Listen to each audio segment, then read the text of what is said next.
Role क्यों शुरू कर दो, की बात है। ओके, तो बच्चे ऐड कर दिए, शुरू कर दो।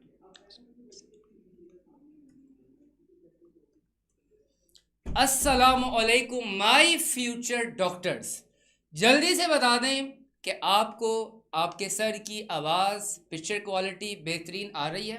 जल्दी से मैसेज करके बता दें ताकि आज का जो बेहतरीन किस्म का सेशन जो मैं लेकर आया हूँ ना आपके लिए, वो मैं पूरी एनर्जी के साथ स्टार्ट कर सकूँ।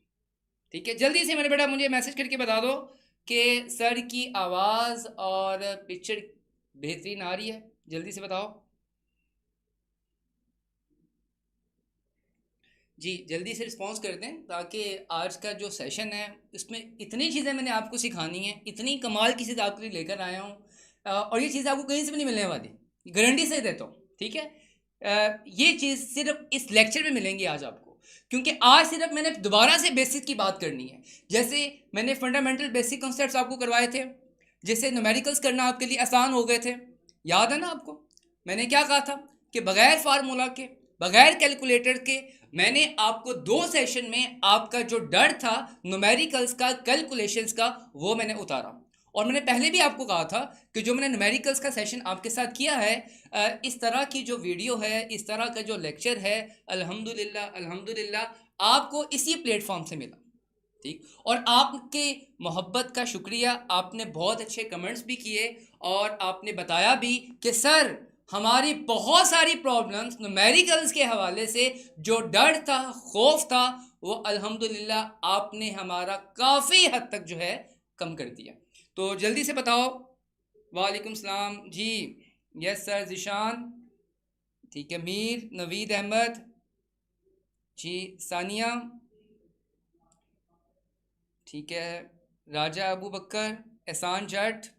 ठीक, बेटा आज का जो टॉपिक है ना, आज का जो टॉपिक मैं आपके लिए लेकर आया हूँ वो है केमिस्ट्री ऑफ हाइड्रोकार्बन्स के बारे में। लेकिन आपको पता है केमिस्ट्री ऑफ हाइड्रोकार्बन एक ऑर्गेनिक केमिस्ट्री का ये वाहिद टॉपिक है जिसमें बहुत ज़्यादा टॉपिक्स, सब टॉपिक्स आ जाते हैं और बच्चों को इन टॉपिक्स में बहुत ज़्यादा प्रॉब्लम्स होती हैं। वो प्रॉब्लम इस वजह से होती है क्योंकि उनको बेसिक नहीं आती, उनको नहीं पता चलता कि वो इस रिएक्शंस पढ़ रहे हैं कि आखिर इस रिएक्शन की जो प्रोडक्ट बनी है वो प्रोडक्ट क्यों बनी है। ठीक है, जैसे आप मार्कोनी रूल पढ़ते हैं, मार्कोनी रूल में तो आपने देखा था ना, एक से ज़्यादा प्रोडक्ट बनती है, याद है ना मार्कोनी रूल, आज हम डिस्कस भी करेंगे उसके उसके बारे में। तो आपने देखा 2 प्रोडक्ट बनती हैं, एक मेजर प्रोडक्ट बनती है और एक माइनर बनती है। बहुत सारे बच्चे कंफ्यूज रहते हैं कि वो मेजर क्यों है, वो माइनर क्यों है, क्योंकि एफएससी तक बच्चे जो हैं उस बात को सिर्फ रट्टा लगाते हैं, उस चीज़ को समझते नहीं हैं, टाइम पास करते हैं। लेकिन आज के इस सेशन में आपकी जो ऑर्गेनिक केमिस्ट्री की जो बेसिक है ना, वो क्लियर होने वाली है।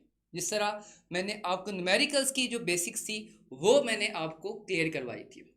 और आज के इस लेक्चर में मैं गारंटी से कहता हूँ ये आज का लेक्चर सिर्फ आपके लिए है, आपके लिए है, आपके लिए है, क्योंकि आपकी सारी जो प्रॉब्लम्स हैं बेसिक्स के हवाले से, जो ऑर्गेनिक की बेसिक नहीं आती है आपको, बार बार आप कंफ्यूज होते हैं छोटे छोटे पॉइंट्स के ऊपर, वो आज ख़त्म होने वाली है।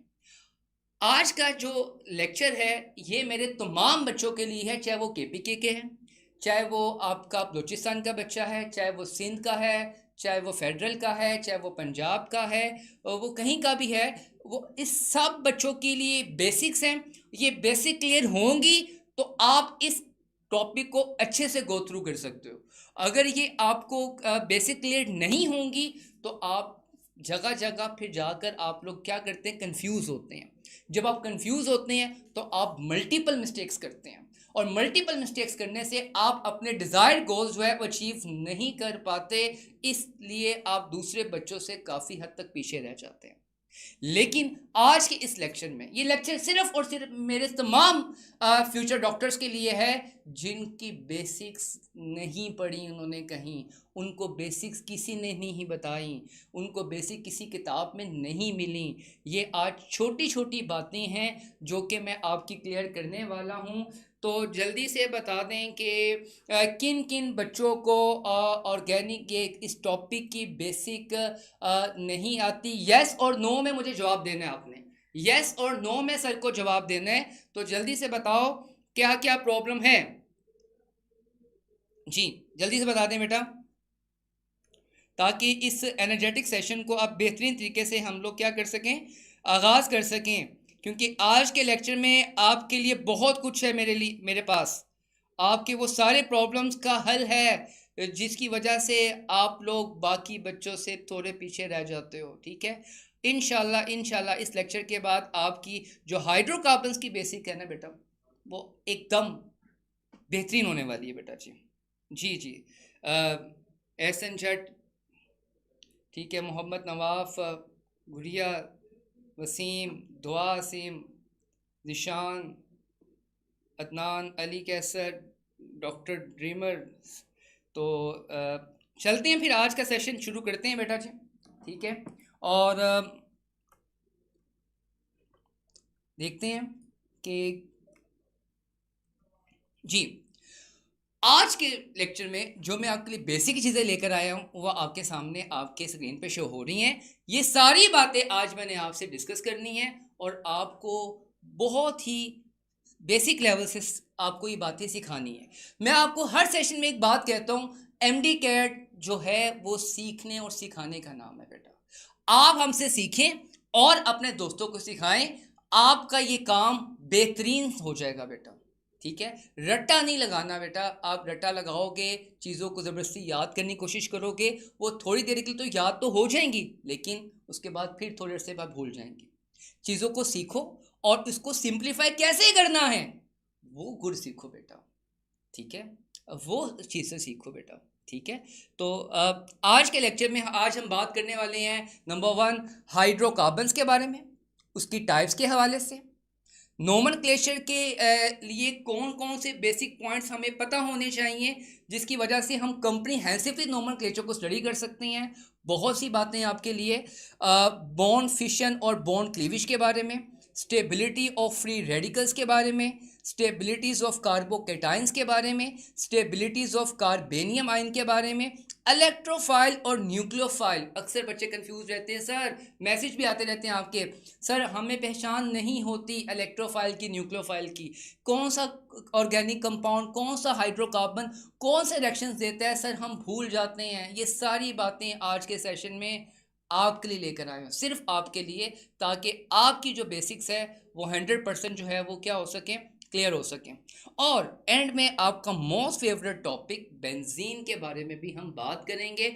और बेंजीन में मुझे पता है आप लोगों को जो प्रॉब्लम आती है ना बेंजीन में, ओरिएंटेशन में आती है। सर हमें नहीं समझ आती कि कौन सा आर्थो वाला होता है, कौन सा पैरा वाला होता है, कौन सा मेटा वाला होता है। सर हम याद कर करके थक जाते हैं, लेकिन फिर थोड़े अरसे बाद भूल जाता है। मैं आपको बड़े कमाल की चीज़ आपके लिए लेकर आया हूँ। इस सेशन के बाद मैं आपको गारंटी देता हूँ, वादा करता हूँ कि वो जो ट्रिक मैं बताने वाला हूँ ना, ये आपको कहीं से नहीं मिलने वाली, और आपकी जो प्रॉब्लम्स है वो आज सॉल्व होने वाली हैं। तो चलते हैं आपके लेक्चर की तरफ। कमेंट्स आपके जो हैं वो एनर्जी देते हैं हमें, तो बताते रहें किन किन बच्चों को प्रॉब्लम्स हैं, येस और नो में बता दें, ताकि मैं आज का सेशन बेहतरीन तरीके से तैयार कर सकूं। एहसन जट, आमना, जिशान, डॉक्टर एहसन जट, मुनीब, ठीक है, सूरज कुमार। चलें आज का सेशन फिर स्टार्ट करते हैं बेटा। फर्स्ट ऑफ ऑल हाइड्रोकार्बन्स क्या होते हैं, हाइड्रोकार्बन्स क्यों पढ़ते हैं हाइड्रोकार्बन्स, इसका जवाब आज आपको मिलेगा और आपसे भी मैंने पूछना है। तो पहले तो हम देखते हैं बेटा हाइड्रोकार्बन्स क्या होते हैं। बेटा वैसे अगर ऑर्गेनिक कंपाउंड्स की अगर हम बात करें, ऑर्गेनिक कंपाउंड मोस्टली तो हाइड्रोकार्बन्स होते हैं। तो पहले एक बात बता दो कि जो पहला ऑर्गेनिक कंपाउंड लैब में प्रिपेयर किया गया था उसका नाम क्या था, जल्दी से बता दो। पहला ऑर्गेनिक कंपाउंड जो लैब में प्रिपेयर किया गया था उसका नाम जल्दी से बता दें मुझे, जी जल्दी से बता दें नाम। वेरी गुड, डॉक्टर गुड़िया ने जवाब दिया यूरिया, वेरी गुड बेटा। दुआ ने भी कहा यूरिया, वेरी गुड बेटा। जो पहला ऑर्गेनिक कंपाउंड तैयार किया गया था वो यूरिया था, और वो वुलर ने तैयार किया था। अच्छा, यूरिया के बारे में मैं तुम्हें बड़ी इंटरेस्टिंग कहानी सुनाता हूँ। तुम्हें ये कहानी किसी किताब में नहीं मिलेगी, कहीं नहीं मिलेगी, किसने नहीं लिखी। मैं आज इस कहानी के बारे में तुम्हें बताने वाला हूँ। कि यूरिया की कहानी बहुत ही इंटरेस्टिंग कहानी थी। जैसा कि तुम्हें पता है ना कि पहले वाइटलिज्म थी, वाइटलिज्म बर्ज़ेलियस ने डिस्क्राइब की थी, वाइटल फोर्स थ्योरी से हम कहते हैं। उसने कहा था कि ऑर्गेनिक कंपाउंड लैब में प्रिपेयर नहीं कर सकते। इसकी वजह क्या थी? उसने कहा था कि इसको तैयार करने के लिए एक मिस्टीरियस फोर्स की रिक्वायरमेंट है, और ये मिस्टीरियस फोर्स सिर्फ और सिर्फ नेचर के पास है, जो कि लैब में प्रिपेयर नहीं कर सकते। तो बर्ज़ेलियस ही का स्टूडेंट था वूलर। उस वो वूलर जो था वो बर्ज़िलियस की लैब में काम करता था और इन ऑर्गेनिक कंपाउंड्स की सिंथेसिस करता था, क्योंकि पुराने वक्त में ऑर्गेनिक कंपाउंड की तादाद कम थी और इनऑर्गेनिक कंपाउंड की तादाद ज़्यादा थी। और पुराने वक्त में अगर अगर आपको पता हो तो यूरिया जो था, यूरिया बड़ी इंटरेस्टिंग कहानी है, बहुत ज़बरदस्त कहानी है, मेरी बात ज़रा गौर से सुनना, बहुत इंजॉय करोगे। यूरिया जो था ना पुराने वक्तों में एनिमल यूरिन से हासिल किया जाता था, पता है ना, एनिमल यूरिन से हासिल करते थे। और अगर तुम यूरिया की यूज़ पढ़ो ना पुराने वक्तों में, तो तुम्हें पता चलेगा यूरिया कहाँ कहाँ इस्तेमाल होता था। एक तो फर्टिलाइज़र में तो होता ही था, लेकिन आपको पता है कि उस वक्त जो लोग कपड़े पहनते थे, डिफरेंट कलर्स के कपड़े पहनते थे, यूरिया कपड़ों की डाइज में भी इस्तेमाल होता था। और पुराने वक्तों में यूरिया पता है कहाँ से हासिल करते थे? जो मैंने अभी थोड़े देर पहले मैंने बात बताई कि यूरिया जो था लोग बेचा करते थे, यानी कि अपने वो जो था ना एनिमल यूरिन, उससे एक्सट्रैक्ट करते थे। लेकिन वुलर ने आपको और मुझे बचा लिया, आपको और मुझे बचा लिया, और लैब में उसने पहला ऑर्गेनिक कंपाउंड यूरिया को तैयार किया। और आज तक अब जो यूरिया बनता है वो लैब में बनता है, वो एनिमल यूरिन से नहीं बनता, वो भी अभी भी डाइज में इस्तेमाल होता है। ठीक है, तो बताओ ये कहानी पता थी आपको? यस और नो में जवाब दो। यूरिया की इंटरेस्टिंग कहानी पता थी आपको? यस और नो में जवाब दो बेटा, बताओ बेटा। बेटा स्कोर प्रेडिक्टर की बात बाद में कर लेना, माशाल्लाह बड़ा अच्छा स्कोर प्रेडिक्टर है आपका।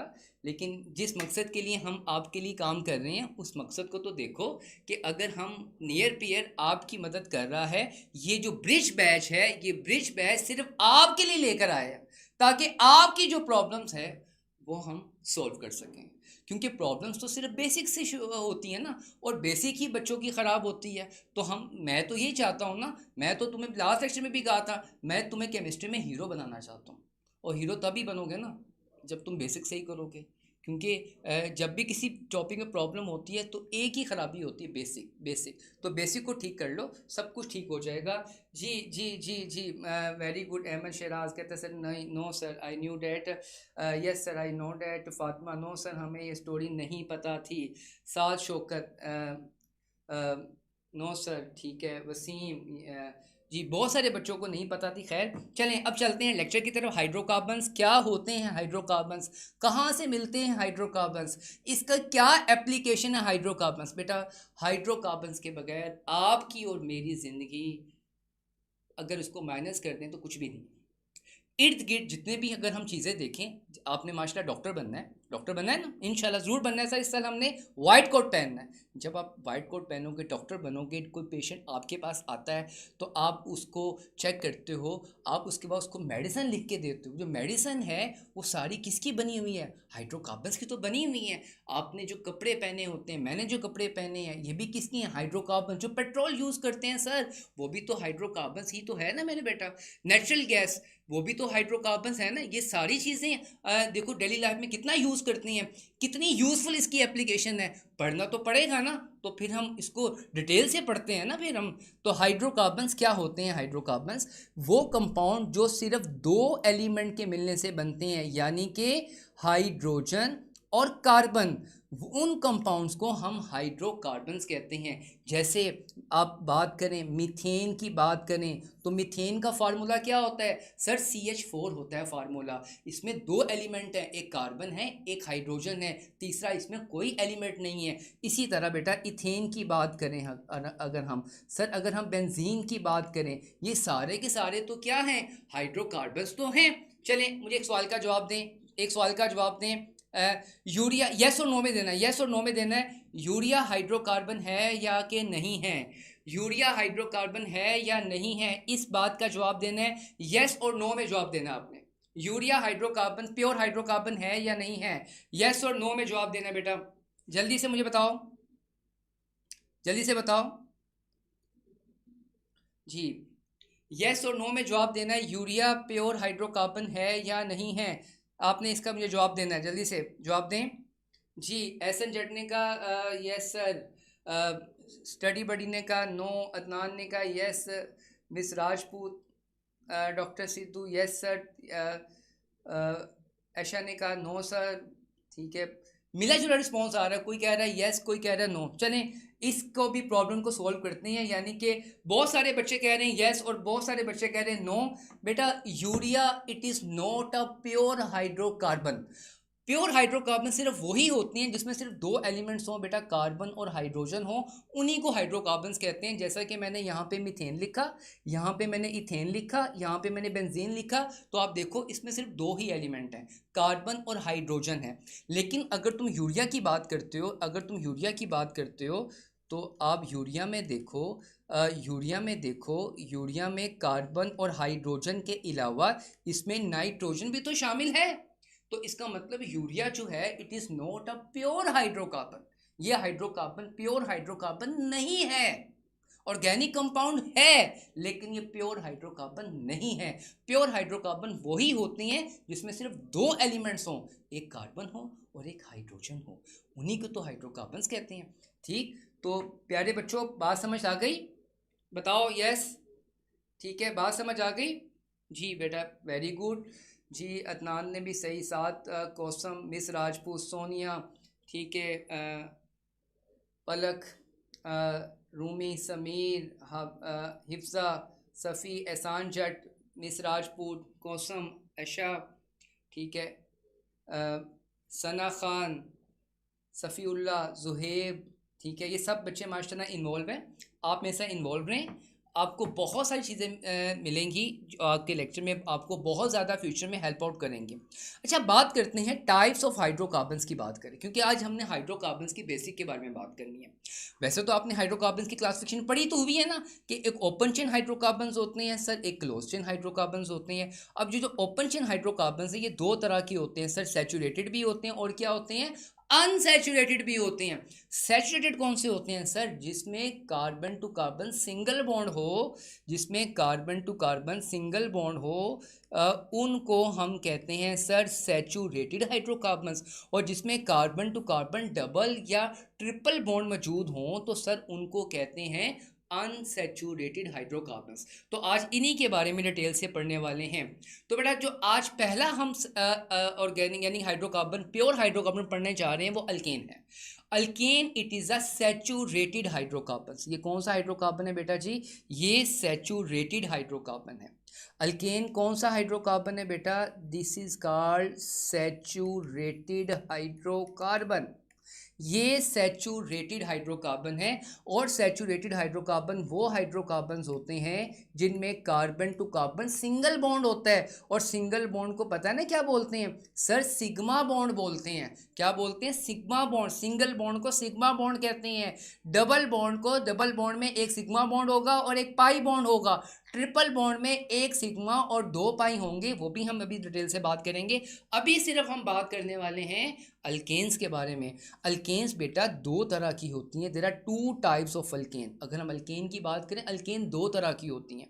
एक को बोलते हैं ए साइक्लिक अल्केन, यानी कि open chain alkane. Open chain alkane को लिख भी रहा हूँ बेटा यहाँ पर कि ओपन चेन अल्केन को, ओपन चेन अल्केन को ए साइक्लिक कहते हैं। सर ओपन चेन की ज़रा पहचान तो बता दें ना हमें, हम ज़रा बता दें, हम भूल गए, काफ़ी अर्सा हो गए हमने पढ़ा नहीं ना, तो हम भूल गए हैं। ओपन चेन की बात तो बताएं, ओपन चेन होती क्या है बेटा। ये देखो, ये आपके सामने एक मैंने सिम हाइड्रोकार्बन लिखा, इस हाइड्रोकार्बन का नाम है एन ब्यूटेन।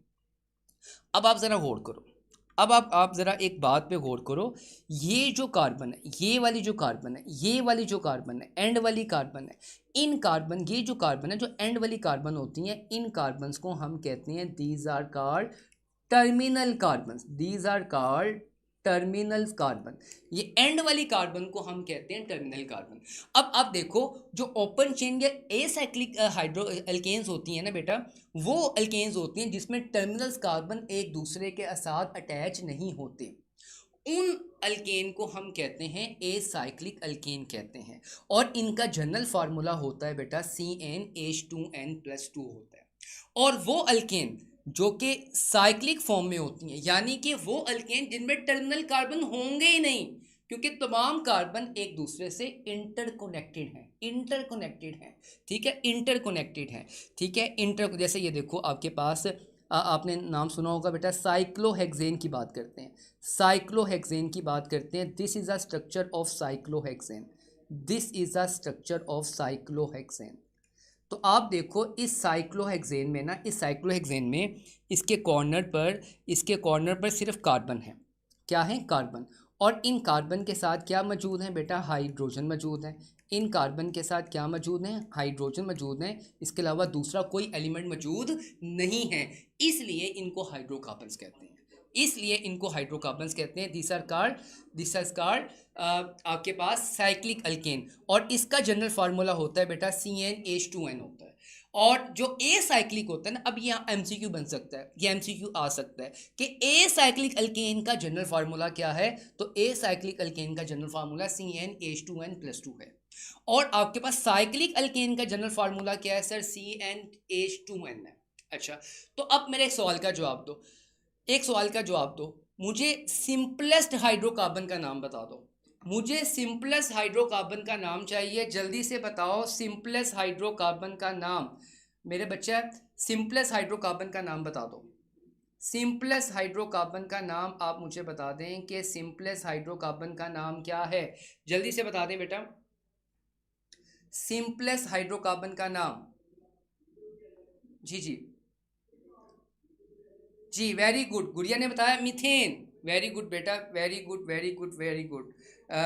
जी साइमन ने, जी सना खान, वेरी गुड बेटा। एसन जेट एलिफेटिक भी कहते हैं, बिल्कुल सही, बिल्कुल सही, ठीक है, बिल्कुल सही, बिल्कुल सही, very good very good very good. जो सिंपलेस्ट अल्केन है ना, सिंपलेस्ट अल्केन जो है बेटा वो मीथेन है, मीथेन को सिंपलेस्ट अल्केन कहते हैं, ठीक है। अब आपसे अगर कोई पूछ ले कि सिंपलेस्ट साइक्लो अल्केन का नाम बता दो, सिंपलेस्ट साइक्लो अल्केन जो है, सिंपलेस्ट साइक्लो अल्केन का नाम है बेटा साइक्लोप्रोपेन। क्या नाम है इसका? साइक्लोप्रोपेन। सिंपलेस्ट का नाम क्या है बेटा? साइक्लोप्रोपेन।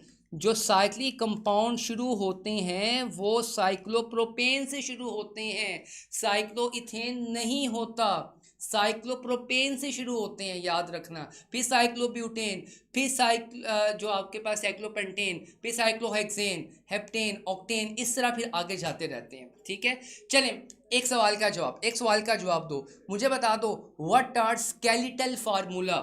मैंने पूछा है स्केलेटल फार्मूला क्या होता है, what are skeletal formula, skeletal formula बता दो। मैंने पूछा है आपसे कि स्केलेटल फार्मूला क्या होता है, व्हाट इज स्केलेटल फार्मूला, जल्दी से बता दो। व्हाट इज स्केलेटल फार्मूला, जल्दी से बताओ, स्केलेटल फार्मूला क्या होता है? जी बच्चों, वेरी गुड, जी बच्चों ने काफ़ी अच्छा जवाब दिया। जी जी, मैंने पूछा है स्केलेटल फार्मूला क्या होता है, ये मुझे बता दें, मुझे इस सवाल का जवाब चाहिए। जी, स्केलेटल फार्मूला क्या होता है, मुझे इस सवाल का जवाब चाहिए बेटा, जल्दी से बता दें। What is skeletal formula? जी मुझे अभी जवाब नहीं मिला। Structural view, basic formula, close structure, structure formula, नहीं बेटा, बिल्कुल नहीं, बिल्कुल नहीं, बिल्कुल नहीं, ये बात नहीं है, बिल्कुल नहीं है। मुझे स्केलेटल फार्मूला चाहिए। व्हाट इज स्केलेटल फार्मूला, आपने मुझे बताना है बेटा, व्हाट इज स्केलेटल फार्मूला, कि स्केलेटल फार्मूला क्या होता है। नहीं बेटा, अभी तक किसने सही जवाब नहीं दिया मुझे अभी तक सही जवाब नहीं मिला कि स्केलेटल फार्मूला क्या होता है, जल्दी से बता दें कि व्हाट इज स्केलेटल फार्मूला। नहीं नहीं नहीं, किसी ने सही जवाब नहीं दिया अभी तक। चलें, मैं अब आपको बताता हूँ कि स्केलेटल फार्मूला क्या होता है। आए मैं आपको बात सिखाऊं।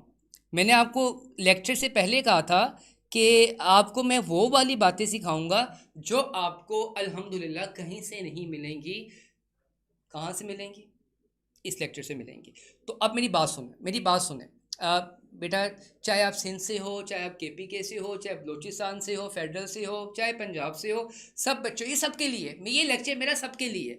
सब बेटा देखिए, कहीं ना कहीं हमारी बेसिक वीक होती है, ठीक है। एक होता है आना और एक होता है करना, दोनों में फ़र्क है। आने और करने में फ़र्क होता है, ठीक है। तो आने और करने में फ़र्क होता है, तो ये फ़र्क डिफ्रेंशिएशन हमने ख़त्म करना है, ठीक है। एक डिफ्रेंशिएशन ख़त्म करना है। एक बात याद रखो बेटा, एक बात याद रखो, दुनिया में कामयाब होने का सिर्फ एक ही तरीका है, और वो है वक्त। तुम जिसको जितना ज़्यादा वक्त दोगे वो उतना ज़्यादा आपका होगा, ठीक है। आप अपने दोस्तों को जितना टाइम दोगे वो दोस्त आपके उतने होंगे। जितना कम टाइम देंगे, जैसे हम दोस्त with the passage of time, matric में दोस्त कुछ और थे, FSC में कुछ और थे, मेडिकल यूनिवर्सिटीज़ में जाओगे दोस्त कुछ और बनेंगे। With the passage of time जो मैट्रिक के दोस्त थे उनसे राब्ता ख़त्म हो जाएगा, कम हो जाता है, फिर हम उसको भूल जाते हैं, फिर कभी कभार उसको याद करते हैं। लेकिन जो रोज़ाना मिलता है, आप उनको वक्त देते हैं तो वो आपके हो जाते हैं। तो मैं आज आपको कह रहा हूँ, आज आप अपनी ऑर्गेनिक केमिस्ट्री को वक्त दें। आज ऑर्गेनिक केमिस्ट्री को वक्त दें, उसकी बेसिक सीखें। ये ऑर्गेनिक केमिस्ट्री आपकी हो जाएगी बेटा, आप कामयाब हो जाएंगे, ठीक है। ये सिंपल सा फार्मूला है बेटा। अच्छा, क्या है स्केलेटल फार्मूला? क्या है बेटा? वो फार्मूला जिसमें कार्बन और हाइड्रोजन हिडन फॉर्म में होते हैं। वो फार्मूला जिसमें कार्बन और हाइड्रोजन हिडन फॉर्म में होते हैं। देखो, मैंने आपके सामने ये स्ट्रक्चर लिखा, साइक्लोहेक्सेन लिखा, साइक्लोहेक्सेन लिखा। देखो, ये बात किसी किताब में नहीं लिखी हुई, ये बात किसी किताब में नहीं बताई हुई कि स्केलेटल फार्मूला है क्या, ठीक है। बाकी सारे फार्मूला बताए हुए हैं, ठीक है। कंडेंस फार्मूला बताया हुआ है, स्ट्रक्चर फार्मूला बताया हुआ है, सब फार्मूला बताए, लेकिन ये फार्मूला नहीं रिवील किया गया, ठीक है। मैंने आपको पहले कहा था। देखो, इसमें कार्बन और हाइड्रोजन किस फॉर्म में है नज़र नहीं आ रही ना, ये तो मैंने लिखा तो नज़र आ रही है, वैसे तो नज़र नहीं आ रही। तो वो फार्मूला जिसमें कार्बन और हाइड्रोजन हिडन फॉर्म में होते हैं। अच्छा, ये देखो, बेंजीन लिखते हो ना, बेंजीन, ये बेंजीन, ये लिखते हो ना बेंजीन, ये देखो बेंजीन, ये बेंजीन का कौन सा फार्मूला है sir? This is called skeletal formula, क्योंकि इस फार्मूले में कार्बन और हाइड्रोजन हिडन फॉर्म में है। और वो फार्मूला जिसमें कार्बन और हाइड्रोजन हिडन फॉर्म में होते हैं ना, उस फार्मूले को स्केलेटल फार्मूला कहते हैं।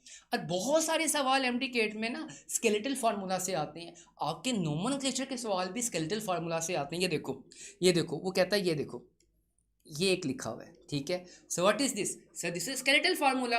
और देखो, इसमें सारे के सारे सिंगल बॉन्ड हैं, ये सैचुरेटेड हाइड्रोकार्बन है सर। लेकिन इसका ये कौन सैचुरेटेड हाइड्रोकार्बन बेटा? यहाँ देखो, ये भी कार्बन, ये भी कार्बन, ये भी कार्बन, ये भी कार्बन, ये भी कार्बन। तो कितनी कार्बन है टोटल इसमें बताओ सर? इसमें 1 2 3 4 और 5 कार्बन है सर। ये तो N पेंटेन हुआ।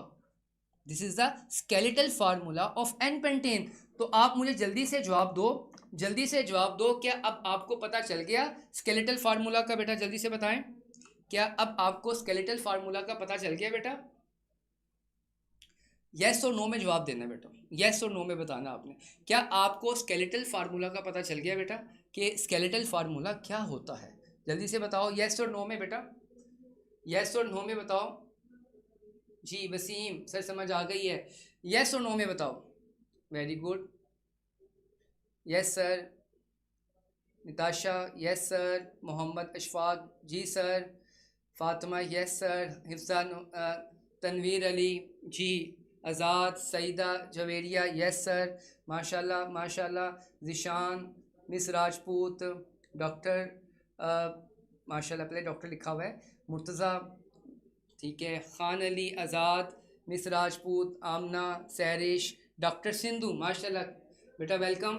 नवीद अहमद वेलकम बेटा, आप लास्ट सेशन में भी थे मेरे साथ। सना खान आप भी, जी जी, बहुत सारे बच्चे लास्ट सेशन में मेरे साथ थे जिन्होंने आपकी जो न्यूमेरिकल्स प्रॉब्लम थी मैंने ख़त्म की आपकी, ठीक है, ठीक हो गया बेटा, आपको पता चल गया कि स्केलेटल फार्मूला क्या होता है। अच्छा जी, अब हम बात करते हैं बेटा, कुछ अहम बातें कर लें। अब हम बात करते हैं बेटा करेक्टरिस्टिक्स ऑफ अल्केन्स की बात कर लेते हैं। अल्केन सैचुरेटेड हाइड्रोकार्बन्स होते हैं, और अल्केन्स में कौन सी हाइब्रिडाइजेशन पाई जाती है बेटा? ये भी MCQ बनता है।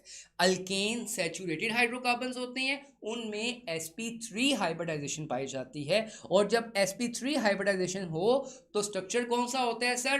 टेट्राहेड्रल होता है। और अल्केन्स की अगर रिएक्टिविटी की बात करें तो अल्केन्स को तो पता है ना कि sir alkanes are less reactive, alkanes को हम पैराफिन भी कहते हैं क्योंकि लैटिन वर्ड है। ये भी बात बहुत सारे बच्चे एमसीक्यू में गलत कर देते हैं, बहुत सारे बच्चे ग्रीक में टिक कर देते हैं। बेटा देखो, मोस्टली जो गलती होती है ना टेस्ट के अंदर वो सिंपलेस्ट चीज़ के अंदर होती है, क्योंकि सिंपलेस्ट चीज़ के ऊपर हम ओवर कॉन्फिडेंस हो जाते हैं और ओवर कॉन्फिडेंट होके हम वो चीज़ को अच्छा वाला आता भी है उसको हम गलत कर बैठते हैं बेटा। ठीक है, तो हर चीज़ को बेटा एक साइज़ में लेकर आओ। ठीक है, एक इवन साइज़ में लेकर आओ। कोई चीज़ आसान नहीं है, कोई चीज़ मुश्किल नहीं है। ठीक है, आराम से तसल्ली से आपने इसको जवाब देना है। ठीक है, alkanes are less reactive. Sir alkane क्यों लेस रिएक्टिव होते हैं, ये भी एमसीक्यू आता है कि अल्केन सर इसलिए लेस रिएक्टिव होते हैं क्योंकि उसमें नॉन पोलर बॉन्ड पाया जाता है, क्योंकि कार्बन और कार्बन के दरमियान जो बॉन्ड होगा वो नॉन पोलर कोवलेंट बॉन्ड होगा। सर क्यों?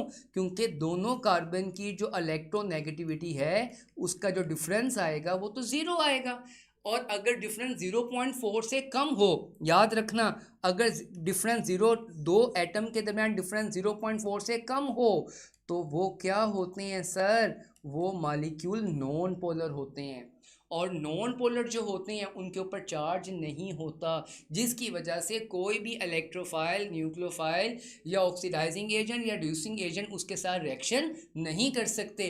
इस वजह से उनकी रिएक्टिविटी क्या होती है? कम होती है। और दूसरी जो वजह है उसकी बेटा इनर्टनेस ऑफ सिग्मा बॉन्ड, क्योंकि सिग्मा बॉन्ड आपको पता है ना बहुत ज़्यादा स्ट्रॉन्ग बॉन्ड होता है, बहुत ज़्यादा स्ट्रॉन्ग बॉन्ड होता है, उसको तोड़ने के लिए बहुत ज़्यादा एनर्जी ज़रूरत होती है। ठीक है, बहुत मजबूत बॉन्ड होता है। इसलिए दो वजह है, एक तो नॉन पोलर और एक इनर्टनेस ऑफ सिग्मा बॉन्ड, जिसकी वजह से अल्केन की रिएक्टिविटी कम होती है। अच्छा, अगली बात, ये फिजिकल प्रॉपर्टीज में बात याद रहेगी कि नॉन पोलर, ये जितने भी अल्केन्स हैं ये नॉन पोलर मॉलिक्यूल हैं, और नॉन पोलर मॉलिक्यूल में कौन सी फोर्स पाई जाती है? सर लैंडन डिस्पर्शन फोर्स पाई जाती है, लैंडन डिस्पर्शन फोर्स पाई जाती है। और ये नॉन पोलर मॉलिक्यूल हैं, और जैसे जैसे कार्बन हाइड्रोजन की नंबर बढ़ेंगे इसकी लैंडन डिस्पर्शन फोर्सेस इंक्रीज होती जाएंगी। इसलिए हम कहते हैं कि मीथेन, इथेन, प्रोपेन, ब्यूटेन, इनका मेल्टिंग एंड बॉइलिंग पॉइंट कम है, लेकिन हायर अल्केन का मेल्टिंग एंड बॉइलिंग पॉइंट क्या होता है? ज़्यादा होता है। लेकिन हम बात करते हैं generally they have low melting and boiling points, और they are generally volatile nature होती हैं जो आग को फ़ौरन पकड़ लेती हैं। अगर हम रिएक्शंस ऑफ अल्केन की बात करें बेटा, MCQ MCQ MCQ, reactions of alkane की बात करें तो अल्केन कौन कौन से रिएक्शंस देते हैं? सर थर्मल और कैटालिटिक रिएक्शंस। कैटालिटिक ऑक्सीडेशन पढ़ी थी ना हम लोगों ने, जिसमें मीथेन ऑक्सीडेशन होती है, अल्कोहल में कन्वर्ट होता है, अल्कोहल फर्दर अल्डिहाइड में कन्वर्ट होता है, अल्डिहाइड फर्दर कार्बोक्सिलिक एसिड में कन्वर्ट होता है। दूसरा जो रिएक्शन है बेटा combustion reactions, excess amount of oxygen में जब बर्न करते हैं तो कार्बन डाइऑक्साइड और वाटर बनते हैं। और नंबर थर्ड सब्स्टिट्यूशन रिएक्शंस। बेटा ये बहुत ही अहम बात है, ये बहुत ही है, ये आपने बात लाजमी नोट करनी है। जितने भी आपके पास सैचुरेटेड हाइड्रोकार्बन्स है ना, saturated hydrocarbons are undergo substitution reaction. Substitution reaction are the characteristics of, substitution reaction are the characteristics of saturated hydrocarbons. अच्छा, एक सवाल जल्दी से मुझे बताओ, आपने सवाल का मैं जवाब, पहले सवाल सुन लो, सवाल सुन लो। कितनी तरह के सब्स्टिट्यूशनल रिएक्शंस होते हैं? कितनी तरह के सब्स्टिट्यूशनल रिएक्शंस होते हैं आपने मुझे बताना है। कितनी तरह के सब्स्टिट्यूशनल रिएक्शंस होते हैं? जी बताएं, कितनी तरह के सब्स्टिट्यूशनल रिएक्शंस होते हैं बेटा? बताओ जल्दी से, आप मेरे साथ साथ रहेंगे, यकीन करें बहुत कुछ सीखेंगे। जी, तीन तरह के। जी वसीम ने कहा तीन तरह से। बेटा नाम बताओ कौन कौन से होते हैं, कौन कौन से होते हैं, बताएं जल्दी बताएं कौन कौन से होते हैं। Three types. जी जी, थ्री, सफ़ीउल्लाह थ्री टाइप्स। जी जी बेटा, कौसम थ्री टाइप्स। जी बेटा, लेकिन होते कौन कौन से ये बताने हैं। दो तरह, एक बच्चे ने कहा, अशफाक ने कहा दो तरह के होते हैं, हिफ्ज़ा नवाज़ ने कहा दो तरह के होते हैं, आज़ाद ने कहा तीन तरह के, बशारत अली चट्ठा ने कहा दो तरह के होते हैं, ठीक है, साद ने कहा दो तरह के। चलें चलें अभी हमें बताते हैं सब्स्टिट्यूशन रिएक्शंस कितनी तरह के होते हैं।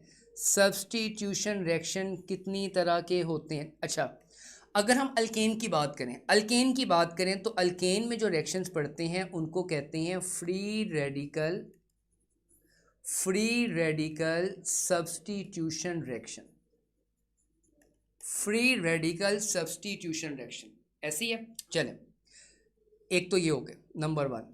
अब नंबर 2 की बात करते हैं, ठीक है। दूसरे reaction electrophilic substitution reaction, electrophilic substitution reactions. और तीसरी तरह के न्यूक्लियोफिलिक सब्स्टिट्यूशन रिएक्शंस। 3 तरह के रिएक्शंस हैं सब्स्टिट्यूशंस। कौन कौन से हैं सर? फ्री रेडिकल्स हैं, नंबर 2 इलेक्ट्रोफिलिक है, और नंबर 3 आपके पास न्यूक्लियोफिलिक है। ये 3 तरह के रिएक्शंस हैं। क्या पता चल गया? यस और नो, यस और नो में जवाब दो जल्दी से।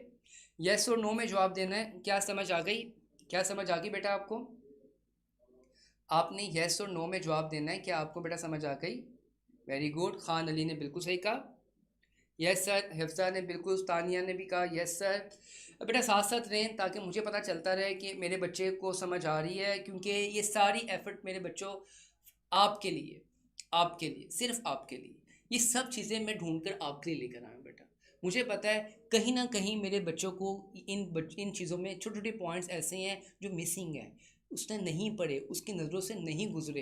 हमेशा वही एमसीक्यू गलत होता है जो चीज़ नज़रों से ना गुजरी हो, ठीक है। हम मुश्किल से मुश्किल चीज़ बाज़ वक़्त पढ़ लेते हैं, लेकिन आसान सी चीज़ हम मिस कर जाते हैं, और वही आसान सी चीज़ हमारे बाद में क्या करती है? हमारे नंबर कम कर देती है। लेकिन हमने इस हर चीज़ पर काबू पाना है, हर चीज़ को हमने बेहतरीन करना है, ठीक है। अपनी प्रॉब्लम्स कम करनी है। जी बेटा, वेरी गुड। चलें, ठीक हो गया। अब आगे चलते हैं। ठीक, ये बात समझ आ गई बेटा? वेरी गुड, हो गई, ओके हो गया जी। अब हम बात करते हैं बेटा कुछ नोमेनक्लेचर की पॉइंट्स की बात कर लें।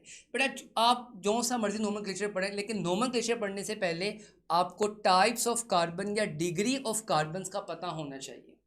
आपको टाइप्स ऑफ कार्बन या डिग्री ऑफ कार्बन्स का पता होना चाहिए। ये 4 तरह की कार्बन होती है।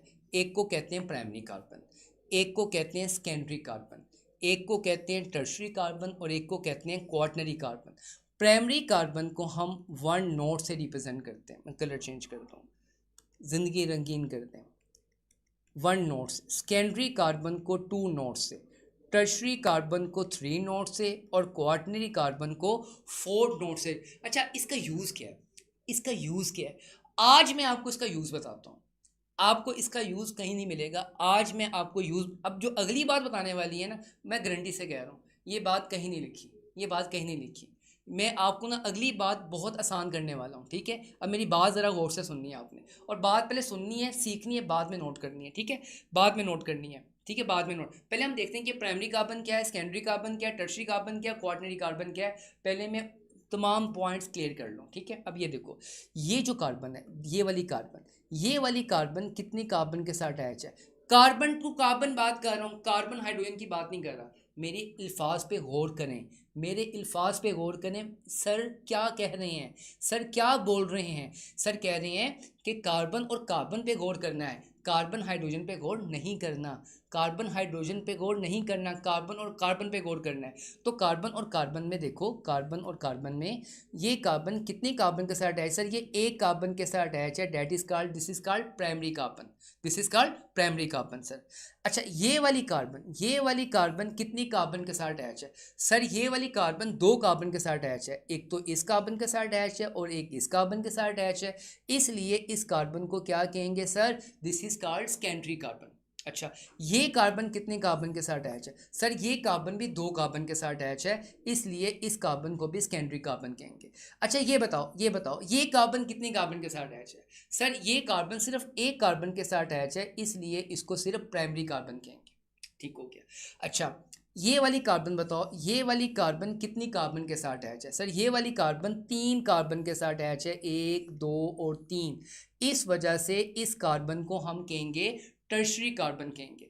और ये बाकी कार्बन कौन सी है? सर ये बाकी कार्बन सर ये प्राइमरी कार्बन है, ये बाकी कार्बन सर ये प्राइमरी कार्बन है। अच्छा इसके बाद मैं बात करने वाला हूँ, जाना नहीं, इसके बाद बात करने वाला हूँ। अच्छा ये वाली कार्बन कौन सी है, ये वाली कार्बन कौन सी है सर, ये कार्बन 1 2 3 और 4, सर ये 4 कार्बन के साथ अटैच है सर, ये 4 कार्बन के साथ अटैच है। तो इस कार्बन को आप क्या कहोगे सर, ये क्वाटनरी कार्बन है sir, this is called quaternary carbon, quaternary carbon है। और ये कार्बन कौन सी है सर, ये सारी कार्बन जो है ये प्राइमरी कार्बन है, ये सारी कार्बन कौन सी है, ये सर प्राइमरी कार्बन है, ये प्राइमरी कार्बन है, ये प्राइमरी। अच्छा अब मैं आपको यूज बनाने लगूँ, आप इन डिग्री ऑफ कार्बन की वजह से ना स्ट्रेट और ब्रांच में आसानी से डिफ्रेंशिएट कर सकते हो।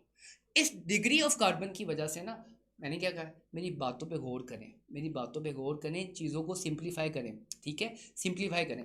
आप ना इस प्राइमरी, सेकेंडरी, टर्शियरी और क्वार्टरी कार्बन की मदद से ना स्ट्रेट और ब्रांच में डिफ्रेंशिएट कर सकते हो। सर कैसे डिफ्रेंशिएट कर सकते हैं, बताएं बताएं कैसे डिफ्रेंशिएट कर सकते हैं। तो सुनो सुनो कैसे डिफ्रेंशिएट कर सकते हैं, मेरी बात सुनो, मेरी बात सुननी है और बात में नोट करनी है, ठीक है, मेरी बात सुननी है और बात में नोट करनी है, कैसे डिफ्रेंशिएट कर सकते हैं। मैंने कहा कि इसके ज़रिए हम डिफ्रेंशिएट कर सकते हैं, नंबर 1 स्ट्रेट चेन में,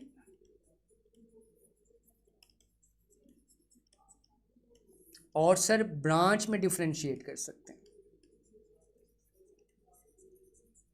हम दोनों में डिफ्रेंशिएट कर सकते हैं, स्ट्रेट चेन में भी और ब्रांच में भी। कैसे, अब अगली बात आ गई बेटा, जितने भी स्ट्रेट चेन हाइड्रोकार्बन्स हैं ना, जितने भी स्ट्रेट चेन हाइड्रोकार्बन्स हैं उसमें सिर्फ 2 तरह की कार्बन होती है, या तो प्राइमरी कार्बन होगी या तो सेकेंडरी कार्बन होगी।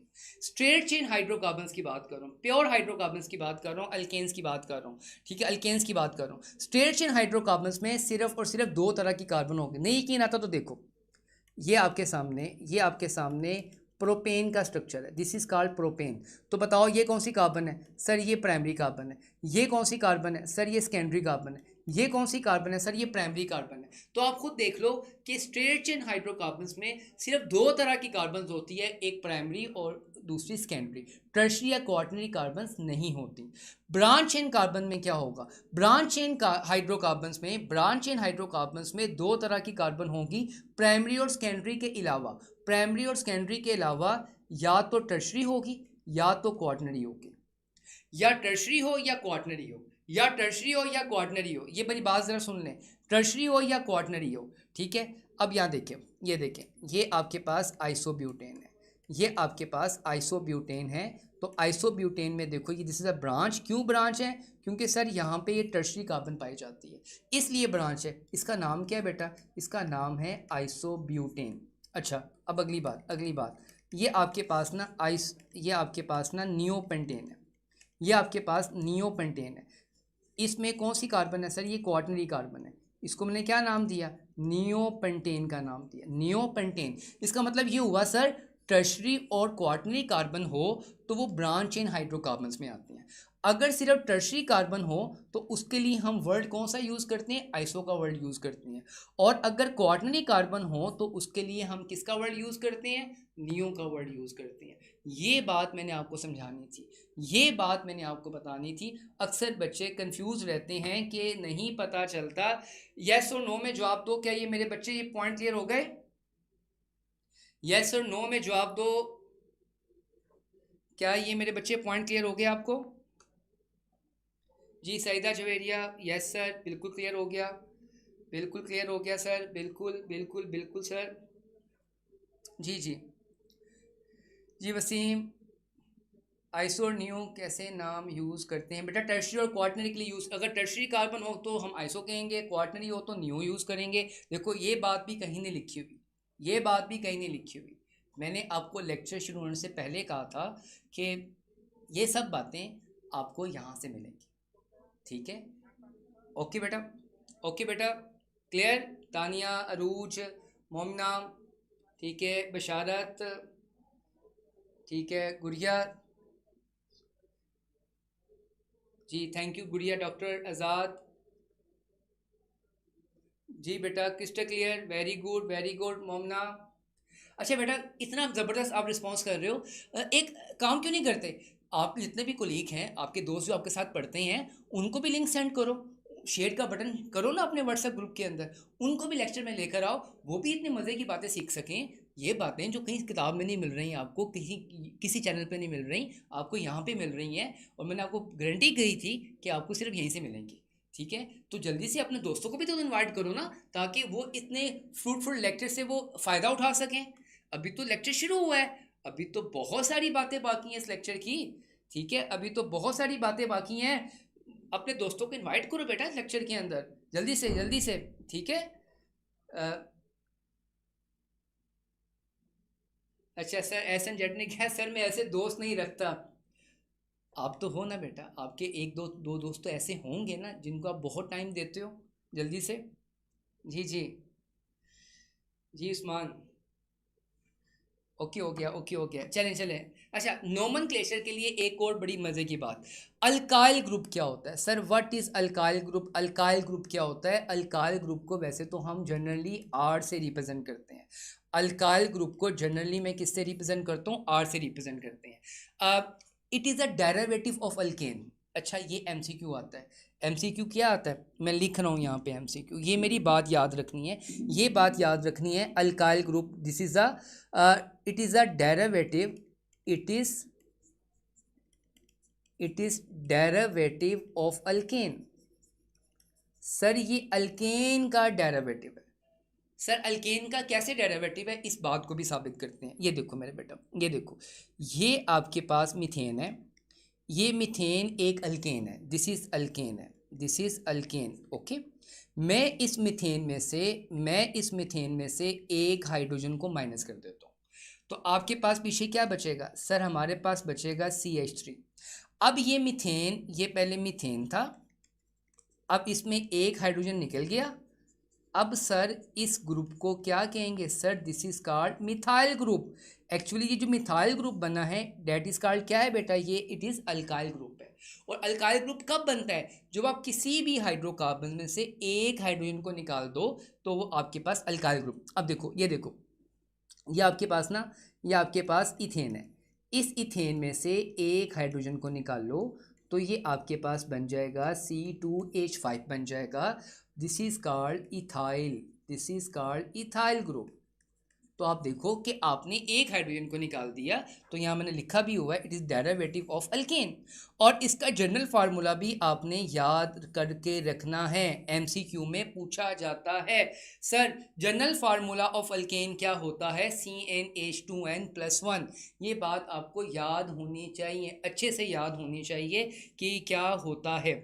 अभी बातें यहाँ पे ख़त्म नहीं हुई, अभी यहीं से मैं बहुत सी बातें शुरू करूँगा, क्योंकि मैंने आपको स्टार्ट किया है, हम यहाँ से यहाँ जाने वाले हैं। ठीक है, हमेशा इधर से ऊपर जाते हैं बेटा, स्टेप बाय स्टेप चलते हैं ऊपर। ठीक है, एकदम यहाँ से यहाँ जंप नहीं करेंगे, हम स्टेप वाइज आगे जाएंगे। तो आप देखो, ये मीथेन था, इसमें से एक हाइड्रोजन को हमने रिमूव कर दिया। जब आप एक हाइड्रोजन को रिमूव करोगे तो ये आपके पास मिथाइल ग्रुप बन जाएगा। ये आपके पास इथेन था, इस हाइड्रोजन को हमने यहाँ से रिमूव कर दिया, ये आपके पास इथाइल बन गया। अब ये प्रोपेन की कहानी सुनाता हूँ, प्रोपेन की कहानी मैं आपको सुनाता हूँ, प्रोपेन की कहानी सुनाता हूँ। प्रोपेन के जो रेडिकल बनेंगे, उस रेडिकल को क्या कहते हैं सर? प्रोपाइल रेडिकल कहते हैं। क्या कहते हैं सर उसको? Propyl radical. ये बनता कैसे? अब यहाँ से ये कहानी ज़रा समझे मेरी बात। प्रोपेन का बेटा ये फार्मूला है, this is called formula of propane. Sir this is a formula of propane है, ठीक हो गया?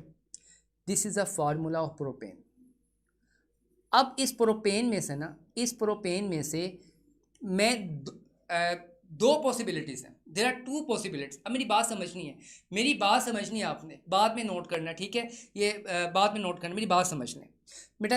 ये जो कार्बन है ना, ये जो कार्बन है, इन कार्बन को कहते हैं बेटा टर्मिनल कार्बन। क्या कहते हैं sir? This is called terminal carbon कहते हैं। ठीक है, ये जो कार्बन है ना, ये जो कार्बन है, इसको बोलते हैं बेटा सेंट्रल कार्बन एटम बोलते हैं। This is called central carbon atom बोलते हैं।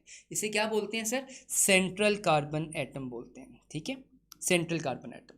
अब मेरे पास ना दो पॉसिबिलिटीज़ हैं, मेरे पास दो पॉसिबिलिटीज़ हैं। पहली पॉसिबिलिटी ये है, या क्योंकि एक वक्त में सिर्फ एक हाइड्रोजन निकाल सकते हैं अल्काइल रेडिकल बनाने में। अच्छा, ये बात याद रखना, जब भी अल्काइल रेडिकल बनेगा हम एक वक्त में सिर्फ एक ही हाइड्रोजन को रिमूव कर सकते हैं, दो को एक साथ रिमूव नहीं कर सकते। ये बात याद रखिएगा, ये बात याद रखिएगा, ठीक है। अब मैंने एक हाइड्रोजन को रिमूव कर दिया। मैंने इस हाइड्रोजन को रिमूव किया, पता है कहाँ से रिमूव किया? मैंने इसको रिमूव किया टर्मिनल कार्बन से, यानी कि यहाँ से रिमूव किया। अब मैं जब टर्मिनल कार्बन से रिमूव करूँगा, जब मैं टर्मिनल कार्बन से रिमूव करूँगा तो मेरे पास ये स्ट्रक्चर बनेगा, और इस स्ट्रक्चर को मैं कहूँगा, इस स्ट्रक्चर का नाम क्या है? N propyl. अब आपने नाम काम याद रखना है कि एन प्रोपाइल कब बनता है। सर एन प्रोपाइल तब बनेगा जब हम टर्मिनल कार्बन में से एक हाइड्रोजन को निकालेंगे। ठीक हो गया। अच्छा, अब दूसरी पॉसिबिलिटीज, अब हम टर्मिनल हाइड्रोजन नहीं निकालते, टर्मिनल कार्बन से हाइड्रोजन नहीं निकालते, अब हम सेंट्रल कार्बन एटम में से ना हाइड्रोजन को निकाल देते हैं।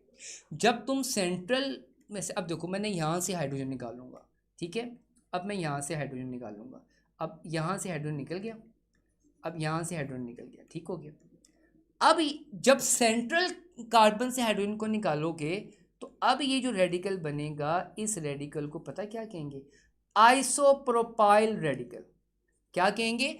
आइसोप्रोपाइल। अच्छा, ये बात ज़रा फिर सुन लो, टर्मिनल से निकालोगे तो एन प्रोपाइल बनेगा, और उससे निकालोगे तो आइसोप्रोपाइल बनेगा। यस और नो में जवाब देना है आपको। ये प्रोपाइल के रेडिकल बनाना आ गए? क्या आपको प्रोपाइल के रेडिकल बनाना आ गए? जी जल्दी यस और नो बेटा। जी वसीम, थैंक यू बेटा, thank you Hasibullah, thank you. Tania, yes sir. Miss Rajput, very good, जल्दी से बता दो बेटा, ठीक है। मैंने कहा दोस्तों को भी इनवाइट करो ना बेटा, ताकि वो भी तो इस ज़बरदस्त लेक्चर से फ़ायदा उठा सकें बेटा। आप अकेले इंजॉय कर रहे हो, बाकी दोस्तों को भी तो इनवाइट करो, तो देखो कि हम कितने ज़बरदस्त पढ़ रहे हैं। जल्दी से करो बेटा। Yes sir, very good, very good. Hafza Nawaz, yes sir. बेटा ये रेडिकल्स बनाना आ गया आपको? वेरी अच्छा। ये बातें यहाँ पे ख़त्म नहीं होती, ये बातें यहाँ पे ख़त्म नहीं होती। अच्छा, अभी तो मज़े की बात मैंने अभी आपको बतानी है, अभी तो मज़े की बात मैंने बतानी है आपको। पता है क्या बतानी है? ये देखो, और बड़े मज़े की बात बताता हूँ, ठीक है, बड़े मज़े की बता। अच्छा, अक्सर आपने देखा होगा, बल्कि पढ़ा होगा, बच्चों को छोटे छोटे पॉइंट्स नहीं क्लियर होते बेटा। बच्चों को जब मैं एफएससी में था मुझे भी प्रॉब्लम्स आती थी। मैं जब अपने बच्चों को पढ़ाता हूँ मुझे पता है मेरे बच्चों को क्या प्रॉब्लम्स आती हैं। मैं उन प्रॉब्लम्स को सॉल्व करना चाहता हूँ बेटा। मैं चाहता हूँ कि आप बार बार इन चीज़ों को रिवाइज़ ना करें, आप आगे बढ़ें, ठीक है। आप इनको अच्छे से क्लियर कर लें और आगे की तरफ बढ़ें, ठीक है। और जब तुम 2024 एमडी कैट में अपीयर हो तो केमिस्ट्री तुम्हारा हाईएस्ट स्कोरिंग सब्जेक्ट होना चाहिए, ठीक है। इंशाल्लाह सर होगा, इंशाल्लाह होगा सर, इंशाल्लाह होगा। अच्छा, विनाइल ग्रुप किसे कहते हैं सर? विनाइल ग्रुप किसे कहते हैं? विनाइल ग्रुप किसे कहते हैं? चलिए विनाइल ग्रुप के बारे में बताता हूँ बेटा। इस ग्रुप को ना, ये जो ग्रुप है, this group is called vinyl group, this group is called vinyl group. Sir vinyl group क्या होता है? Carbon double bond, carbon double bond, ये एच नहीं आएगा यहाँ पे, ठीक है, ये एच नहीं आएगा। कार्बन डबल बॉन्ड और सिंगल बॉन्ड, इसने ग्रुप को विनाइल ग्रुप कहते हैं। ये बनता कैसे है? देखो बेटा, ये आपके पास इथीन थी, इस इथीन में से, ये इस अल्कीन में से एक हाइड्रोजन रिमूव कर दो। अब इसका जो रेडिकल बनेगा, अब ये जो रेडिकल बना, इस रेडिकल को आप कहते हो सर विनाइल ग्रुप कहते हो। क्या कहते हो? विनाइल। आप पॉलीमराइजेशन पढ़ते हो ना, पॉलीमर्स पढ़ते हो ना, तो पॉलीमर्स में आपने नाम सुना होगा पीवीसी का, पॉलीविनाइल क्लोराइड, सुना है ना नाम। एक्चुअली ये किससे मिलके बनता है? पीवीसी विनाइल क्लोराइड से मिलकर बनता है। किससे बनता है सर? ये विनाइल क्लोराइड से मिलने से बनता है। और विनाइल क्लोराइड क्या होते हैं सर? ये होता है विनाइल ग्रुप, और इस विनाइल ग्रुप के साथ क्लोरीन लगा दो sir, that is called vinyl chloride. समझ आया?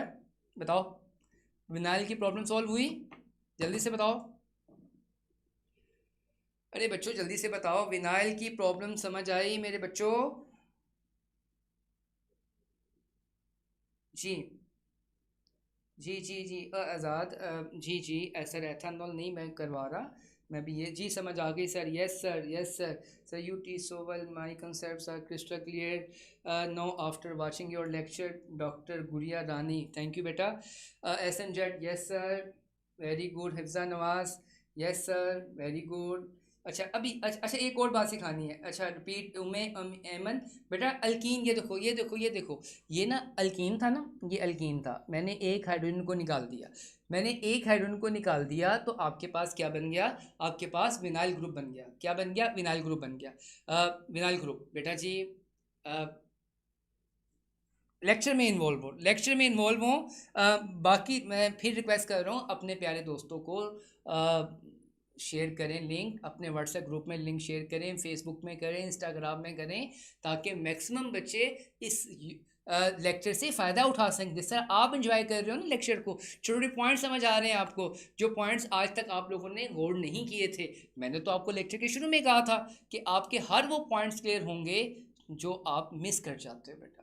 और इन मिस किए हुए पॉइंट से जब आप मुश्किल चीज़ें स्टडी करते हो तो वहाँ जाके आपको प्रॉब्लम आती हैं। अच्छा अच्छा, ठीक हो गया, ठीक हो गया, very good very good. Yes first time सुना है, यस सर, यस सर। जी जी वेरी गुड सर, आपने इसी कर दिया है एवरी टॉपिक। थैंक यू बेटा, thank you. Mohsin, S N Jutt, very good. Chaudhry Usman, बेटा मैंने अभी रिपीट किया है बच्चे कि अल्कीन में से आप हाइड्रोजन को निकाल दो। अच्छा अच्छा, बात यहाँ पे ख़त्म नहीं होती, बात यहाँ पे हम ख़त्म नहीं करेंगे, बात तो अभी शुरू हुई है। अच्छा इसका नाम क्या है? सर इसका नाम है propene. Sir this is called propene. अब इस प्रोपीन में से मैं एक हाइड्रोजन निकाल देता हूँ, मैं इस टर्मिनल कार्बन से हाइड्रोजन निकाल देता हूँ, मैं इस टर्मिनल कार्बन से हाइड्रोजन निकालता हूँ तो मेरे पास क्या बन जाएगा सर? आपके पास ये ग्रुप बन जाएगा, ये वाला ग्रुप बन जाएगा। इस ग्रुप को हम नाम देंगे sir, this group is called allyl group. देखो एक और बात मैंने सिखा दी, क्या कहेंगे sir? This group is called allyl group कहेंगे। फिर सुन लो, फिर सुन लो, प्रोपीन में से ना, प्रोपीन में से आपने CH3 में से एक हाइड्रोजन को निकालना है, तो उससे अब जो नया ग्रुप बनेगा इस ग्रुप को कहेंगे अलाइल ग्रुप कहेंगे। क्या बोलेंगे? लाइल। तो आप समझ लगी कि विनाइल ग्रुप क्या होता है और अलाइल ग्रुप क्या होता है मेरे बच्चों? समझ लग गई? क्लियर हो गया? यस और नो में जवाब दो जल्दी से, यस और नो में जवाब देना है बेटा आपने। जी बेटा जल्दी से बताएं। जी क्या बेटा क्वेश्चन है? आप मैसेज कर दें, मैं अभी जवाब दे दूंगा, मैं अभी जवाब दे दूंगा। ओहो पेपर की बेटा देखें, कामयाब शख्स वही होता है, वही कामयाबी की तरफ जा सकता है जो सब चीज़ों को साथ लेके चलता है बेटा, सब चीज़ों को साथ लेके चलता है। टाइम को मैनेज करना सीखें बेटा, यही तो वजह है हम टाइम को सही से मैनेज नहीं कर पाते, जिसकी वजह से हम अपने प्रॉपर गोल अचीव नहीं कर पाते। टाइम को मैनेज करना सीखें बेटा, टाइम को मैनेज करना सीखें। जी जी बिल्कुल सही कहा, बिल्कुल सही कहा, वेरी गुड बेटा। जी स्टेबल कौन सा है? जी बेटा ये सारे बेटा नोमेनक्लेचर में इस्तेमाल होते हैं, ठीक है।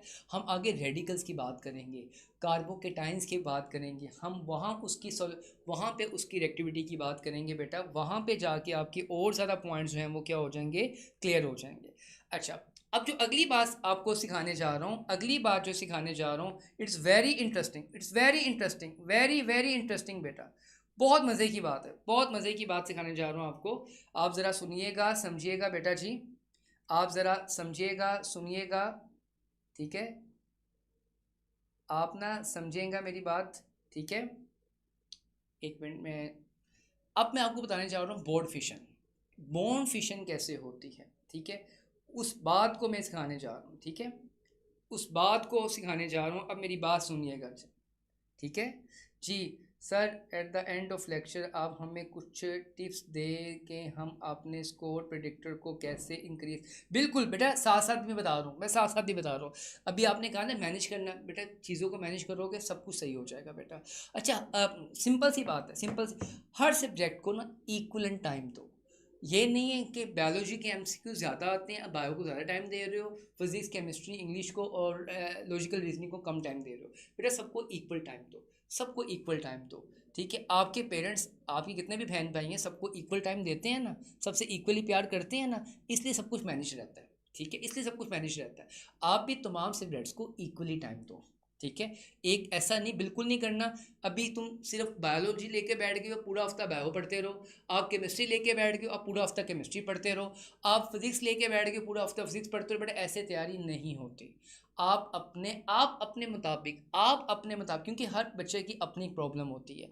उसको पता है कि उसने किस तरह से पढ़ना है, उसके घर में क्या हालात वाक़यात हैं, उसने पढ़ना है बेटा। ठीक है, आपने जो अच्छी सी मोटिवेशन लेनी है वो अपने पेरेंट्स से लें, अपने बाबा से लें, अपनी मदर से लें।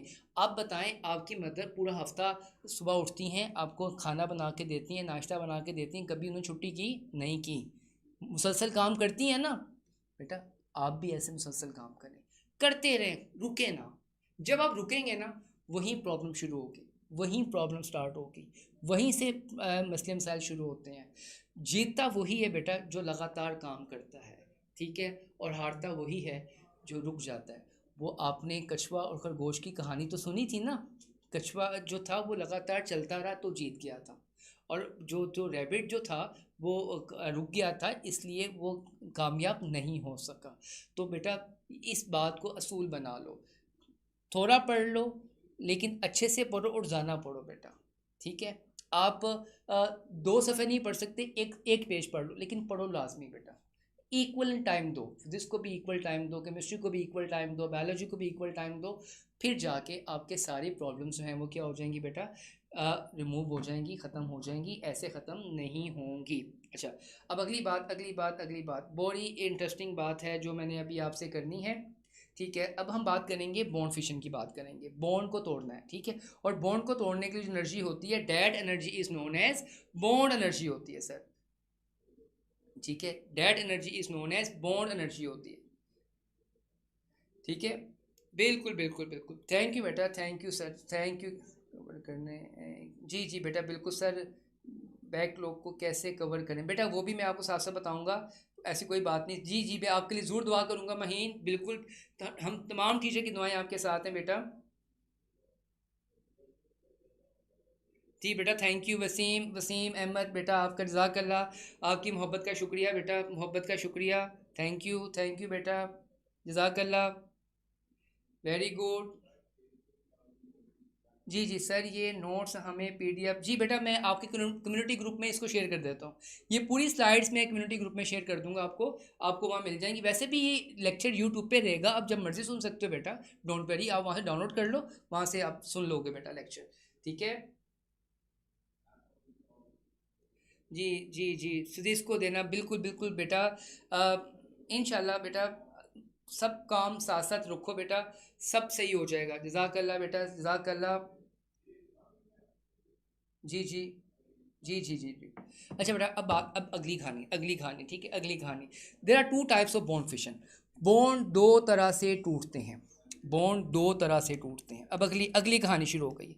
अब एक स्टेप आगे आ गए। ठीक है, दो तरह की क्लीवेज होती है बॉन्ड की, दो तरह, एक होती है होमोलिटिक फिशन होती है क्लीवेज, एक होती है हेट्रोलिटिक फिशन होती है। अच्छा, होमोलिटिक फिशन जब भी होगी ना, ये बात याद रखनी है, तो आपके पास क्या बनेंगे सर, जब भी आपके पास होमोलिटिक फिशन होगी तो हमारे पास फ्री रेडिकल बनेंगे। ये बात आपने एमसीक्यू में याद रखनी है, ये बात एमसीक्यू में याद रखनी है। और जब भी हेट्रोलिटिक क्लीवेज होगी तो आपके पास बनेंगे केटाइंस एंड एनाइंस बनेंगे। ये भी बात मेरे बच्चों आपने एमसीक्यू में याद रखनी है। जब भी होमोलिटिक फिशन होगी तो फ्री रेडिकल्स बनेंगे, और जब भी हेट्रोलिटिक फिशन होगी तो आपके पास केटाइंस और एनाइंस बनेंगे। बेटा डिटेल से बात करेंगे, डिटेल से बात करेंगे, ठीक है, आपने कंफ्यूज नहीं होना, डिटेल से बात करूंगा। अब पहले हम बात करते हैं बेटा जी होमोलिटिक फिशन की बात करते हैं। होमो का मतलब बेटा क्या होता है, सेम, और लिटिक का मतलब होता है बेटा टू ब्रेक, ठीक है। जब भी होमोलिटिक होगी तो होमोलिटिक क्लीवेज हमेशा नॉन पोलर मालिक्यूल में होती है। कैसे, ये देखो, जैसे आपके पास नॉन पोलर मालिक्यूल, जैसे क्लोरीन नॉन पोलर मालिक्यूल है, आपके पास ब्रोमीन नॉन पोलर मालिक्यूल है। तो जब भी नॉन पोलर मालिक्यूल होगा या वो मालिक्यूल होगा जिसमें सेम एटम्स होंगे, जिसमें एक जैसे एटम्स होंगे, जिसमें आइडेंटिकल्स एटम्स होंगे, जिसमें ट्विन्स एटम्स होंगे, उनके दरमियान जो फिशन होगी उसे कहेंगे होमोलिटिक फिशन। देखो, ये क्लोरीन है और ये क्लोरीन है, अच्छा, इन दोनों के दरमियान बॉन्ड बना हुआ है, और जब भी बॉन्ड बनता है ना तो एक बॉन्ड में इलेक्ट्रॉन पेयर होते हैं, एक बॉन्ड में दो इलेक्ट्रॉन होते हैं, यानी कि पेयर होते हैं, ठीक है। अब होगा क्या, अब होगा क्या, अब इनकी फिशन होगी। अब फिशन कैसे होगी, ऐसे होगी, ऐसे होगी, ये इलेक्ट्रॉन इसके पास चला जाएगा, ये हाफ इलेक्ट्रॉन इसके पास चला जाएगा, आपके पास इस तरह की स्पीशी बन जाएगी, इस तरह की स्पीशी बन जाएगी। जब इस तरह की स्पीशी हो, यानी कि स्पीशी के ऊपर इस तरह डॉट नज़र आए लिखा हुआ, इसका मतलब ये क्या चीज़ बन गई आपके पास, सर ये आपके पास बन गए फ्री रेडिकल्स बन गए। और फ्री रेडिकल्स कब बनते हैं, जब आपके पास होमोलिटिक फिशन होती है, ठीक है। अच्छा, ये कब होगी, with the help of helper. Helper का मतलब, अच्छा ये बात एमसीक्यू, अक्सर बच्चे बड़े कंफ्यूज होते हैं मेरे, मैंने हर वो बात करनी है जिससे आपकी कन्फ्यूजन दूर होनी चाहिए। हेल्पर की बात करते हैं, हेल्पर का मतलब क्या है। हेल्पर का मतलब बेटा मैं यहाँ लिखता हूँ हेल्पर, एच, एच का मतलब बेटा ये फिशन या तो हीट की वजह से हो सकती है, ई, ये फिशन या तो एनर्जी, हाई एनर्जी की वजह से हो सकती है, एल, यानी कि ये फिशन लाइट की वजह से हो सकती है, पी, ये फिशन पर ऑक्साइड्स की वजह से हो सकती है, और आर, ये फिशन पता है किसकी वजह से, ये फिशन पहले से मौजूद रेडिकल्स की वजह से भी हो सकती है। और ये होमोलिटिक फिशन इनमें से किसी एक की वजह से होगी, या तो बेटा हीट की वजह से होगी, या तो एनर्जी की वजह से होगी, या लाइट की वजह से, या पर ऑक्साइड या रेडिकल की वजह से होगी, ठीक है। और हमेशा इसमें फ्री रेडिकल्स ही बनते हैं। और जो फ्री रेडिकल्स बनते हैं ना, ये एमसीक्यू बड़ा अहम है, ये एमसीक्यू बहुत अहम है। जो फ्री रेडिकल्स बनते हैं ये बेटा जी ये न्यूट्रल स्पीशीज़ होती हैं, ये याद रखना। फ्री रेडिकल्स जो हैं वो न्यूट्रल स्पीशीज़ होती हैं। फ्री रेडिकल्स क्या होती हैं, न्यूट्रल स्पीशीज़। अच्छा, बात मैं यहाँ पे ख़त्म नहीं करूँगा, मैं अपने बच्चों को वो तमाम बातें मैंने आपको स्टार्टिंग में कही थी बताने वाला हूँ, समझाने वाला हूँ, जो मेरे बच्चों को कहीं से नहीं मिलती। बेटा फ्री रेडिकल्स के बाद में बात करेंगे। फ्री रेडिकल्स क्या होते हैं बेटा, ये वो स्पीशीज़ होती हैं, ये वो स्पीशीज़ होती हैं which are having odd number या unpaired electrons. Sir odd number का मतलब क्या है, अगर किसी स्पीशी के पास ओड नंबर ऑफ इलेक्ट्रॉन 1 3 5 7 9 इस तरह के इलेक्ट्रॉन्स हों तो हम उसे कहेंगे ये ओड नंबर है। और अनपेयर्ड का मतलब क्या है, देखो बेटा, ये देखो, अभी क्लोरीन था ना, ये इसके पास इस तरह था, अब यहाँ पे इसकी फिशन हुई, ये आपके पास बन गया, ये आपके पास बन गया, ये इस तरह का रेडिकल बन गया, बन गया रेडिकल। अब यहाँ पे देखो, इन दोनों के पास यहाँ पे इलेक्ट्रॉन पेयर्ड फॉर्म में थे, लेकिन अब यहाँ पे जो इलेक्ट्रॉन मौजूद हैं ये अनपेयर्ड इलेक्ट्रॉन्स हैं। ये कौन से इलेक्ट्रॉन्स हैं सर, सर ये अनपेयर्ड इलेक्ट्रॉन्स हैं। ये कौन से इलेक्ट्रॉन्स हैं, अनपेयर्ड इलेक्ट्रॉन्स हैं, ओड नंबर ऑफ इलेक्ट्रॉन्स हैं, ठीक है। और जब किसी के पास अनपेयर्ड या ओड नंबर ऑफ इलेक्ट्रॉन्स हो तो सर इनको हम फ्री रेडिकल्स कहते हैं, ठीक है। और फ्री रेडिकल्स बेटा अगली बात, it is a very reactive होते हैं और शॉर्ट लिव्ड होते हैं। हर वो चीज़ जो ज़्यादा रिएक्टिव होगी बेटा उसकी लाइफ बहुत कम होगी, हर वो चीज़ जिसकी रिएक्टिविटी कम होगी वो स्टेबल होगी, ये बात याद रखना। और इसमें कौन सी हाइब्रिडाइजेशन पाई जाती है सर, इसमें sp2 हाइब्रिडाइजेशन पाई जाती है। और जब भी sp2 हाइब्रिडाइजेशन हो तो स्ट्रक्चर हमें पता है सर प्लेनर स्ट्रक्चर होता है, ठीक है। अच्छा, ये बहुत अहम बात है, ये बहुत अहम बात है, अक्सर बच्चे याद नहीं रखते। एमसीक्यू बेटा, जितने भी फ्री रेडिकल्स हैं ये पैरामैग्नेटिक होते हैं। दो तरह की स्पीशीज़ होती हैं, एक होती हैं पैरामैग्नेटिक और एक होती हैं डायामैग्नेटिक होती हैं। पैरामैग्नेटिक क्या होती हैं? वो स्पीशीज जो कि मैग्नेटिक फील्ड में अट्रैक्शन शो करती हैं उन्हें पैरामैग्नेटिक कहते हैं, और जो रिपल्शन शो करती हैं सर उसको डायामैग्नेटिक कहते हैं। और जिसके पास अनपेयर्ड इलेक्ट्रॉन यानी कि ओड नंबर ऑफ इलेक्ट्रॉन होंगे ना मेरे बच्चों, जिसके पास ओड नंबर ऑफ इलेक्ट्रॉन्स होंगे वो हमेशा क्या होंगी? पैरामैग्नेटिक होंगी। वो हमेशा क्या होंगी? पैरामैग्नेटिक होंगी। ये बात याद रखना, ठीक है। और it is acting as a electrophile, क्योंकि इसमें इलेक्ट्रॉन की डेफिशिएंसी हो जाती है। ये भी बड़ा अहम एमसीक्यू है बेटा। जितने भी आपके पास फ्री रेडिकल्स हैं वो इलेक्ट्रोफाइल के तौर पे भी काम करते हैं, ठीक है। अब हम बात करते हैं इसकी स्टेबिलिटी की बात करते हैं। किसकी बात करते हैं? स्टेबिलिटी की बात करते हैं। अब स्टेबिलिटी के दो रूल आपने याद रखने हैं, दो रूल याद रखने हैं। मेरी बात, मैं अब बहुत अहम बात करने जा रहा हूँ, बहुत अहम बात करने जा रहा हूँ। ये बात क्या करने जा रहा हूँ? अब यहाँ देखो, स्टेबिलिटी की बात करते हैं। स्टेबिलिटी ना मेरे बेटा, स्टेबिलिटी जो होती है ना, स्टेबिलिटी जो होती है वो रिएक्टिविटी के इन्वर्सली प्रोपोर्शनल होती है। स्टेबिलिटी रिएक्टिविटी के इन्वर्सली प्रोपोर्शनल होती है। अगर कोई चीज़ ज़्यादा स्टेबल है तो उसकी रिएक्टिविटी कम होगी, अगर वो चीज़ स्पीशी अनस्टेबल है तो उसकी रिएक्टिविटी क्या होगी? ज़्यादा होगी, ठीक है। उसकी रिएक्टिविटी ज़्यादा होगी। एक तो ये फार्मूला याद रखना। दूसरा फार्मूला ये है बेटा, दूसरा फार्मूला ये है कि charge density is inversely proportional to stability. Charge density is inversely proportional to stability. Charge density is inversely proportional to stability. अगर किसी स्पीशी की, मैं कलर चेंज कर लूँ, अगर किसी स्टेबिलिटी की चार्ज डेंसिटी ज़्यादा है तो उसकी स्टेबिलिटी कम होगी, उसकी स्टेबिलिटी कम होगी। और अगर चार्ज डेंसिटी कम है तो उसकी स्टेबिलिटी ज़्यादा होगी। ये दो बातें मेरे बच्चे अपनी पॉकेट में रख लें, आपको कभी भी फ्री रेडिकल्स के बारे में कन्फ्यूजन नहीं रहेगी, ठीक है। अब मैं आपको ऑर्डर बताता हूँ। अब ये देखो, वो कहता है कि टर्शरी रेडिकल्स जो हैं वो मोर स्टेबल होते हैं, और जो प्राइमरी रेडिकल्स हैं वो क्या होते हैं? वो लीस्ट स्टेबल्स होते हैं। सर टर्शरी क्यों ज़्यादा स्टेबल होते हैं? टर्शरी इसलिए ज़्यादा स्टेबल होते हैं क्योंकि उनकी चार्ज डेंसिटी कम होती है और स्टेबिलिटी ज़्यादा होती है। सर इसकी क्यों चार्ज डेंसिटी कम होती है? तो सुनो सुनो सुनो मेरी बात, ज़रा मेरी बात ध्यान से सुननी है, ठीक है। अब देखो, ये आपके पास रेडिकल है, अब इसके साथ 3 मिथाइल ग्रुप लगे हुए हैं। अब ये जो कार्बन है ये इलेक्ट्रॉन डेफिशिएंट कार्बन है, ठीक है। इलेक्ट्रॉन डेफिशिएंट कार्बन है, ठीक है। इसके पास इलेक्ट्रॉन डेफिशिएंट है। और जब इलेक्ट्रॉन डेफिशिएंट हो, मिसाल के तौर पर अगर आप में खून की कमी हो तो आप स्टेबल होंगे? नहीं होंगे। आप में अगर विटामिन की कमी हो तो आप ज़्यादा देर तक काम कर सकते हैं? नहीं, इसका मतलब स्टेबल नहीं है। तो अब ये जो मिथाइल ग्रुप लगे हुए हैं, ये तीनों मिथाइल ग्रुप ये अपने इलेक्ट्रॉन इस कार्बन को डोनेट कर रहे हैं।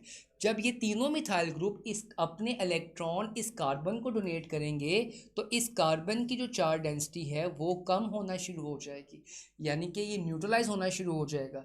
जब ये न्यूट्रलाइज शुरू हो जाएगा तो इसकी स्टेबिलिटी जो है वो क्या हो जाएगी? ज़्यादा हो जाएगी। अब तुम सेकेंडरी रेडिकल्स में देखो, सेकेंडरी रेडिकल्स में 2 मिथाइल ग्रुप डोनेट कर रहे हैं, प्राइमरी रेडिकल में सिर्फ एक मिथाइल ग्रुप डोनेट करनी है।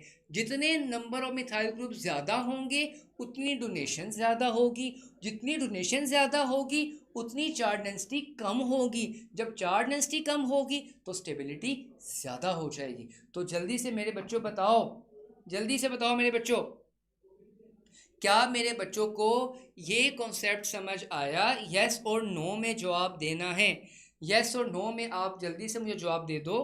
क्या मेरे बच्चों ये कॉन्सेप्ट समझ आ गया आपको? जल्दी से बता दें। कल इसकी टेस्ट डिस्कशन भी करनी है मैंने आपसे, कल 5:30 बजे इसी टॉपिक की टेस्ट डिस्कशन भी मैं आपसे करूँगा, याद रखना। 5:30, कल 5:30 बजे मेरा वेट करना है आपने। करेंगे ना वेट? करोगे ना मेरा वेट? जल्दी से बताओ जी, यस और नो में जवाब दें। यस और नो में, yes sir, very good, yes sir, जी जी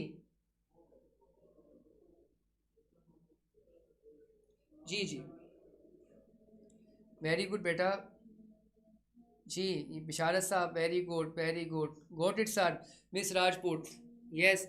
क्या ये रेडिकल्स की आगे stability, please don't degrade anyone, it is not important, strong concept, you have knowledge about anything except making. जी बेटा कंसेप्ट समझ आ गए बेटा? जी बेटा, वेरी गुड। जी बेटा, जिसकी चार्ज डेंसिटी ज़्यादा उसकी स्टेबिलिटी कम, और जिसकी स्टेबिलिटी कम उसकी रिएक्टिविटी क्या होगी, ज़्यादा होगी। ठीक है, अब अगली बात करते हैं।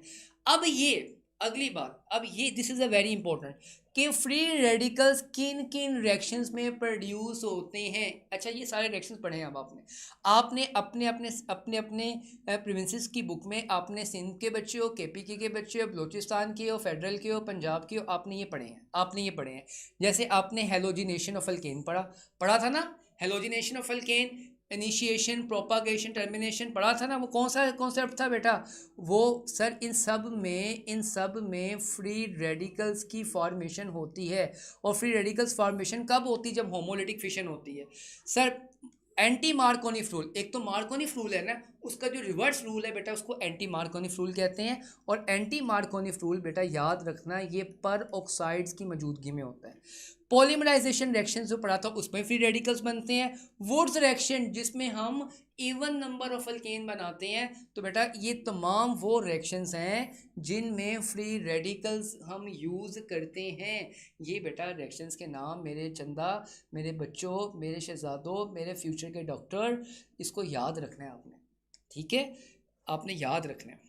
ठीक, आपने याद रखना है। ठीक है, चलें एक और कंसेप्ट, एक और कंसेप्ट सर, इनिशिएशन स्टेप की पहचान बता दें, प्रोपागेशन स्टेप की पहचान बता दें, और टर्मिनेशन। अच्छा, आप अगर पास पेपर्स देखो, इस तरह के एमसीक्यूज आए हुए हैं। ये एमसीक्यूज को सोल्व कैसे करना है, इन एमसीक्यूज को सोल्व कैसे करना है। ठीक है, इनिशिएशन की क्या पहचान है, इनिशिएशन की क्या आइडेंटिफिकेशन है? तो बेटा इनिशिएशन की आइडेंटिफिकेशन ये है, ये रिएक्टेंट है, ये प्रोडक्ट है। प्रोडक्ट साइड्स के ऊपर सारे के सारे रेडिकल्स होंगे। इनिशिएशन की पहचान ये है, इनिशिएशन की पहचान ये है कि प्रोडक्ट साइड्स के ऊपर सारे के सारे रेडिकल्स होंगे। फिर सुन लो, सुन लो, ये बड़ा अहम बात बता रहा हूँ, बहुत अहम बात बता रहा हूँ। अच्छा, ये बात भी गारंटी से मैं कहता हूँ, किसी किताब में नहीं लिखी, किसी चैनल में नहीं बताया, ये भी गारंटी से मैं कहता हूँ। अच्छा, इनिशिएशन की पहचान ये है कि प्रोडक्ट साइड पर फ्री रेडिकल्स होंगे। ठीक है, और प्रोपागेशन की पहचान क्या है बेटा? ये देखो, ये रेक्टेंट्स हैं, ये प्रोडक्ट्स हैं। तो प्रोपागेशन में रेक्टेंट और प्रोडक्ट दोनों साइड्स के ऊपर, दोनों साइड्स के ऊपर दोनों साइड्स के ऊपर एक मॉलिक्यूल होगा और एक आपके पास फ्री रेडिकल होगा। दोनों साइड्स, प्रोपागेशन में दोनों साइड्स पे एक मॉलिक्यूल होगा और एक फ्री रेडिकल्स होगा। और टर्मिनेशन में क्या होगा? टर्मिनेशन की पहचान बता दें सर। टर्मिनेशन बेटा इनिशिएशन का रिवर्स है। इनिशिएशन में तो प्रोडक्ट साइड पे सारे रेडिकल्स थे ना, तो टर्मिनेशन के अंदर प्रोडक्ट साइड्स के ऊपर रेडिकल्स नहीं होंगे, वहाँ पर रेक्टेंट साइड्स के ऊपर रेडिकल्स होंगे। और ये रेडिकल सेम भी हो सकते हैं और ये रेडिकल्स डिफरेंट भी हो सकते हैं। यस और नो में बता दो, क्या आपको इसकी पहचान, इसकी आइडेंटिफिकेशन आ गई मेरे बच्चों? जल्दी से बताओ जी। हाइब्रिडेशन फाइंड करने का फार्मूला भी बता देता हूँ बेटा आपको। बिल्कुल बताऊंगा, बिल्कुल बताऊंगा बेटा, बिल्कुल बताऊंगा, बिल्कुल बताऊंगा बेटा। जी जी, आपको सारी बातें बताएंगे कि उसका। ठीक है, लेकिन आप मुझे यस और नो में जवाब दो, क्या ये आपको ये कॉन्सेप्ट समझ आ गया बच्चों? आपको ये कॉन्सेप्ट समझ आ गया, ये बता दें बस मुझे। आप मुझे इस बात का बता दें, क्या ये कॉन्सेप्ट आपको समझ आ गया बेटा जी? ये बता दें। Yes sir. जी बेटा, बेटा अरीशा नवाज, बेटा अरीशा, रेक्टन और प्रोडक्ट दोनों साइड के ऊपर एक रेडिकल होगा और एक मॉलिक्यूल होगा बेटा। ठीक है जी बेटा। जी मिस राजपुर, इंशाल्लाह बेटा यूट्यूब पे भी होंगे, जूम पे भी होंगे हमारे लेक्चर, यकीन बैच के बेटा। जी बेटा नमाज, जी बशारत बेटा नमाज़ पढ़ रहे हैं, कोई मसला नहीं बेटा, नमाज़ पढ़ रहे हैं आप। जी जी जी आज़ाद यकूब बेटा रिपीट कर देता हूँ। इनिशिएशन में प्रोडक्ट साइड के ऊपर सब रेडिकल्स होंगे, प्रोपागेशन में दोनों साइड्स पर एक रेडिकल और एक मॉलिक्यूल होगा, और टर्मिनेशंस में दोनों साइड्स के ऊपर, टर्मिनेशन के अंदर प्रोडक्ट साइड्स के ऊपर कोई रेडिकल नहीं होंगे, रिएक्टेंट साइड्स के ऊपर रेडिकल्स होंगे बेटा। ठीक है जी बेटा। सर मैं पहली बार देख रहा हूँ, आपके लेक्चर बहुत अच्छे अंदाज से पढ़ाते हैं। ठीक है बेटा, थैंक यू सहर नवाज़ जी, थैंक यू बेटा, थैंक यू, आपकी मोहब्बत का शुक्रिया जी बेटा। बेटा आप अकेले इंजॉय मत करें ना, अपने दोस्तों को मैं बार बार कह रहा हूँ, अपने सब दोस्तों को भी तो इनवाइट करें ना। अगर आपको लेक्चर अच्छा लग रहा है, आप लेक्चर में बहुत चीज़ें सीख रहे हैं, तो अपने दोस्तों के साथ भी तो इन चीज़ों को शेयर करें ना, कि किस तरह से आप लोग अच्छे से पढ़ रहे हो, किस तरह से आपके छोटे छोटे जो कॉन्सेप्ट मिसिंग थे ना, मिसिंग थे, बिल्कुल बिल्कुल सर क्लियर हो गए। अच्छा अब हम बात करते हैं बेटा हेट्रोलिटिक फिशन की बात करते हैं। किसकी बात करते हैं?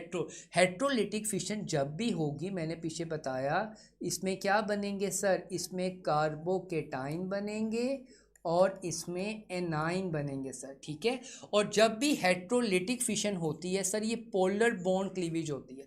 अब पोलर बॉन्ड क्लीवेज का मतलब क्या है? पोलर बॉन्ड क्लीवेज, अब ये बात समझ लें सर, पोलर बॉन्ड क्लीवेज क्या होती है? अब पोलर बॉन्ड क्लीवेज ये होती है, आपके पास ये ACL है, ये आपके पास ACL है, ये आपके पास ACL है, आपके इस हाइड्रोजन पे डिफरेंस ऑफ इलेक्ट्रोनेगेटिविटी की वजह से क्लोरीन पर चार्ज पार्शियल नेगेटिव है और हाइड्रोजन पे चार्ज पार्शियल पॉजिटिव है।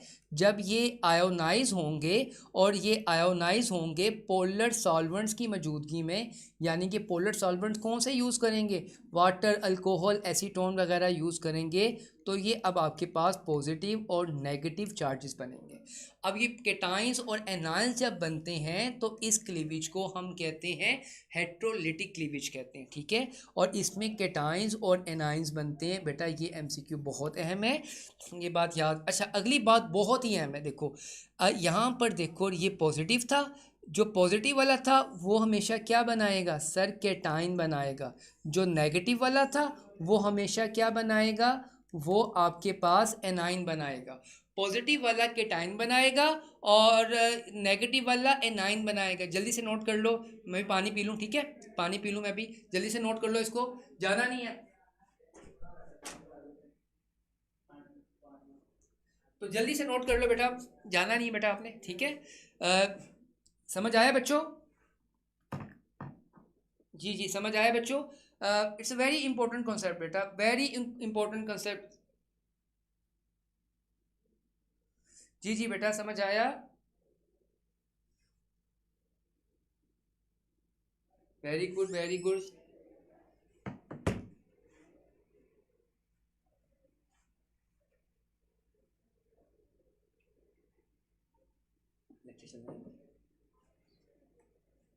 जी बेटा समझ आया बेटा आपको? Very good. अब हम बात करते हैं बेटा हेट्रोलिटिक फिशन की बात करते हैं। अब हम बात करते हैं बेटा कार्बोकेटाइंस की बात करते हैं। बेटा कार्बोकेटाइंस क्या होते हैं बेटा? वो कार्बन जिस पर चार्ज पॉजिटिव होता है, जिस पे चार्ज पॉजिटिव होगा, ऐसी कार्बन को हम कहेंगे कार्बोकेटाइन कहेंगे, और जिस पे चार्ज पॉजिटिव होगा उसे कार्बोकेटाइन कहेंगे। और कार्बोकेटाइन कैसे बनते हैं? हेट्रोलिटिक फिशन से बनते हैं, उसको कहेंगे बेटा। कार्बो स्टैंड फॉर कार्बन और onion stand for positive charge. बेटा MCQ याद रखना, हर पॉजिटिव कार्बन को हम क्या कहेंगे सर? कार्बोकेटाइन कहेंगे। क्या बोलेंगे? कार्बोकेटाइंस कहेंगे सर। और कार्बोकेटाइंस के पास कितने इलेक्ट्रॉन होते हैं? जो सिंपलेस्ट कार्बोकेटाइन है ना बेटा, simplest carbocation, this is methyl carbocation, simplest carbocation. आप इस कार्बोकेटाइन पे देखें, इस कार्बोकेटाइन के पास कितने इलेक्ट्रॉन्स हैं? 2 इलेक्ट्रॉन यहाँ पे हैं, 2 यहाँ पे हैं, 2 यहाँ पे हैं। इसलिए मैंने कहा कि इस मिथाइल कार्बोकेटाइन के पास 6 इलेक्ट्रॉन्स होते हैं। और इसकी हाइब्रिडाइजेशन भी कौन सी होगी सर? sp2 हाइब्रिडाइजेशन होगी। और जब भी sp2 हाइब्रिडाइजेशन होती है, स्ट्रक्चर प्लेनर होता है सर। और ये डायामैग्नेटिक नेचर के होंगे। जितने भी ओड नंबर वाले होते हैं ना बेटा, वो पैरामैग्नेटिक वाले होते हैं। जितने भी इवन नंबर वाले होते हैं ना, वो डायामैग्नेटिक होते हैं। ठीक है, याद रखना। और इनकी स्टेबिलिटी ऑर्डर क्या है? इनका स्टेबिलिटी ऑर्डर क्या है? It's a very important thing. वही बातें जो पीछे हमने फ्री रेडिकल्स में कही थी वही बातें यहाँ पे करेंगे कि इनका रेडिकल का भी क्या होगा सर, इनकी स्टेबिलिटी भी किसके होगी sir? Charge density is inversely proportional to reactivity. Charge density अगर ज़्यादा है तो यानी कि स्टेबिलिटी की बात करेंगे बेटा, स्टेबिलिटी की बात करेंगे। यहाँ पे स्टेबिलिटी लिखूंगा। चार्ज डेंसिटी ज़्यादा तो स्टेबिलिटी कम, चार्ज डेंसिटी कम तो स्टेबिलिटी ज़्यादा।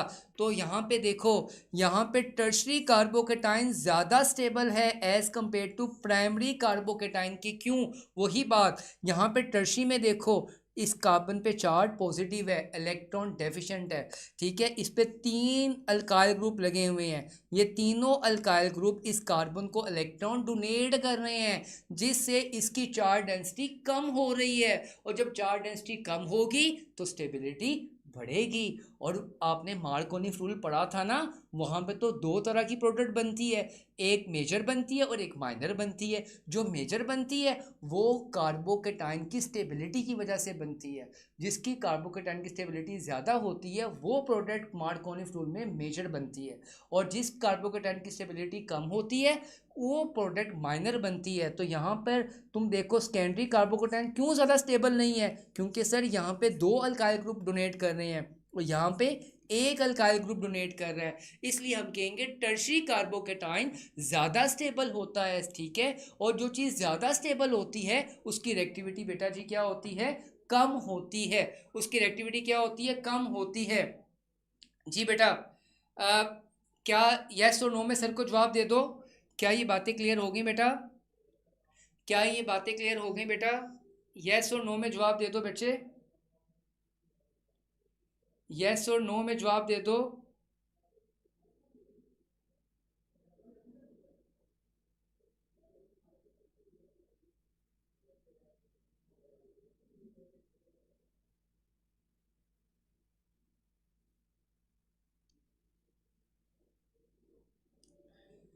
जी बेटा,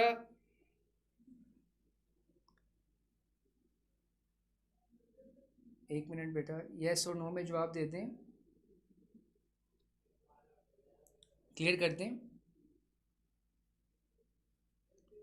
अच्छा, नेक्स्ट आप बात करेंगे कार्बेनियम आयन की बात करेंगे। कार्बेनियम आयन क्या होता है सर? वो स्पीशीज जिस पे चार्ज नेगेटिव होता है उसको हम कार्बेनियम आयन कहते हैं। वो स्पीशीज जिस पे चार्ज नेगेटिव होता है, वो कार्बन जिस पे चार्ज नेगेटिव होगा उसको हम कार्बेनियम आयन कहेंगे। जिसका नाम देंगे कार्बेनियम। वो कार्बन जिस पर चार्ज क्या होगा सर? वो कार्बन जिस पे चार्ज नेगेटिव होगा। एल्डोल कंडेंसेशन का मैकेनिज्म याद करो, कार्बेनियम आयन बनता था ना वहाँ पे, उसकी बात करेंगे। नेगेटिव चार्ज कार्बन को कार्बेनियम आयन कहेंगे, कार्बोकेटाइन नहीं कहेंगे, कार्बेनियम आयन कहेंगे बेटा। दिस इज कॉल्ड कार्बेनियम आयन, ठीक है। It has 6 electrons, it has 6 electron, ठीक है। और इसमें कौन सी हाइब्रिडाइजेशन होगी सर? sp3 हाइब्रिडाइजेशन होगी, पिरामिडल स्ट्रक्चर होगा, और ये भी डायामैग्नेटिक नेचर का होगा। और इसकी स्टेबिलिटी क्या होगी? इसकी स्टेबिलिटी रिवर्स ऑर्डर में होगी, यानी कि ये वाला ज़्यादा स्टेबल होगा और टर्शी वाला कम स्टेबल होगा। वजह वही है, क्यों कम स्टेबल होगा उसकी रीज़न बता देता हूँ।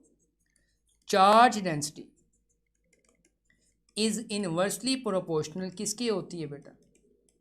स्टेबिलिटी की होती है। चार्ज डेंसिटी ज़्यादा, स्टेबिलिटी कम।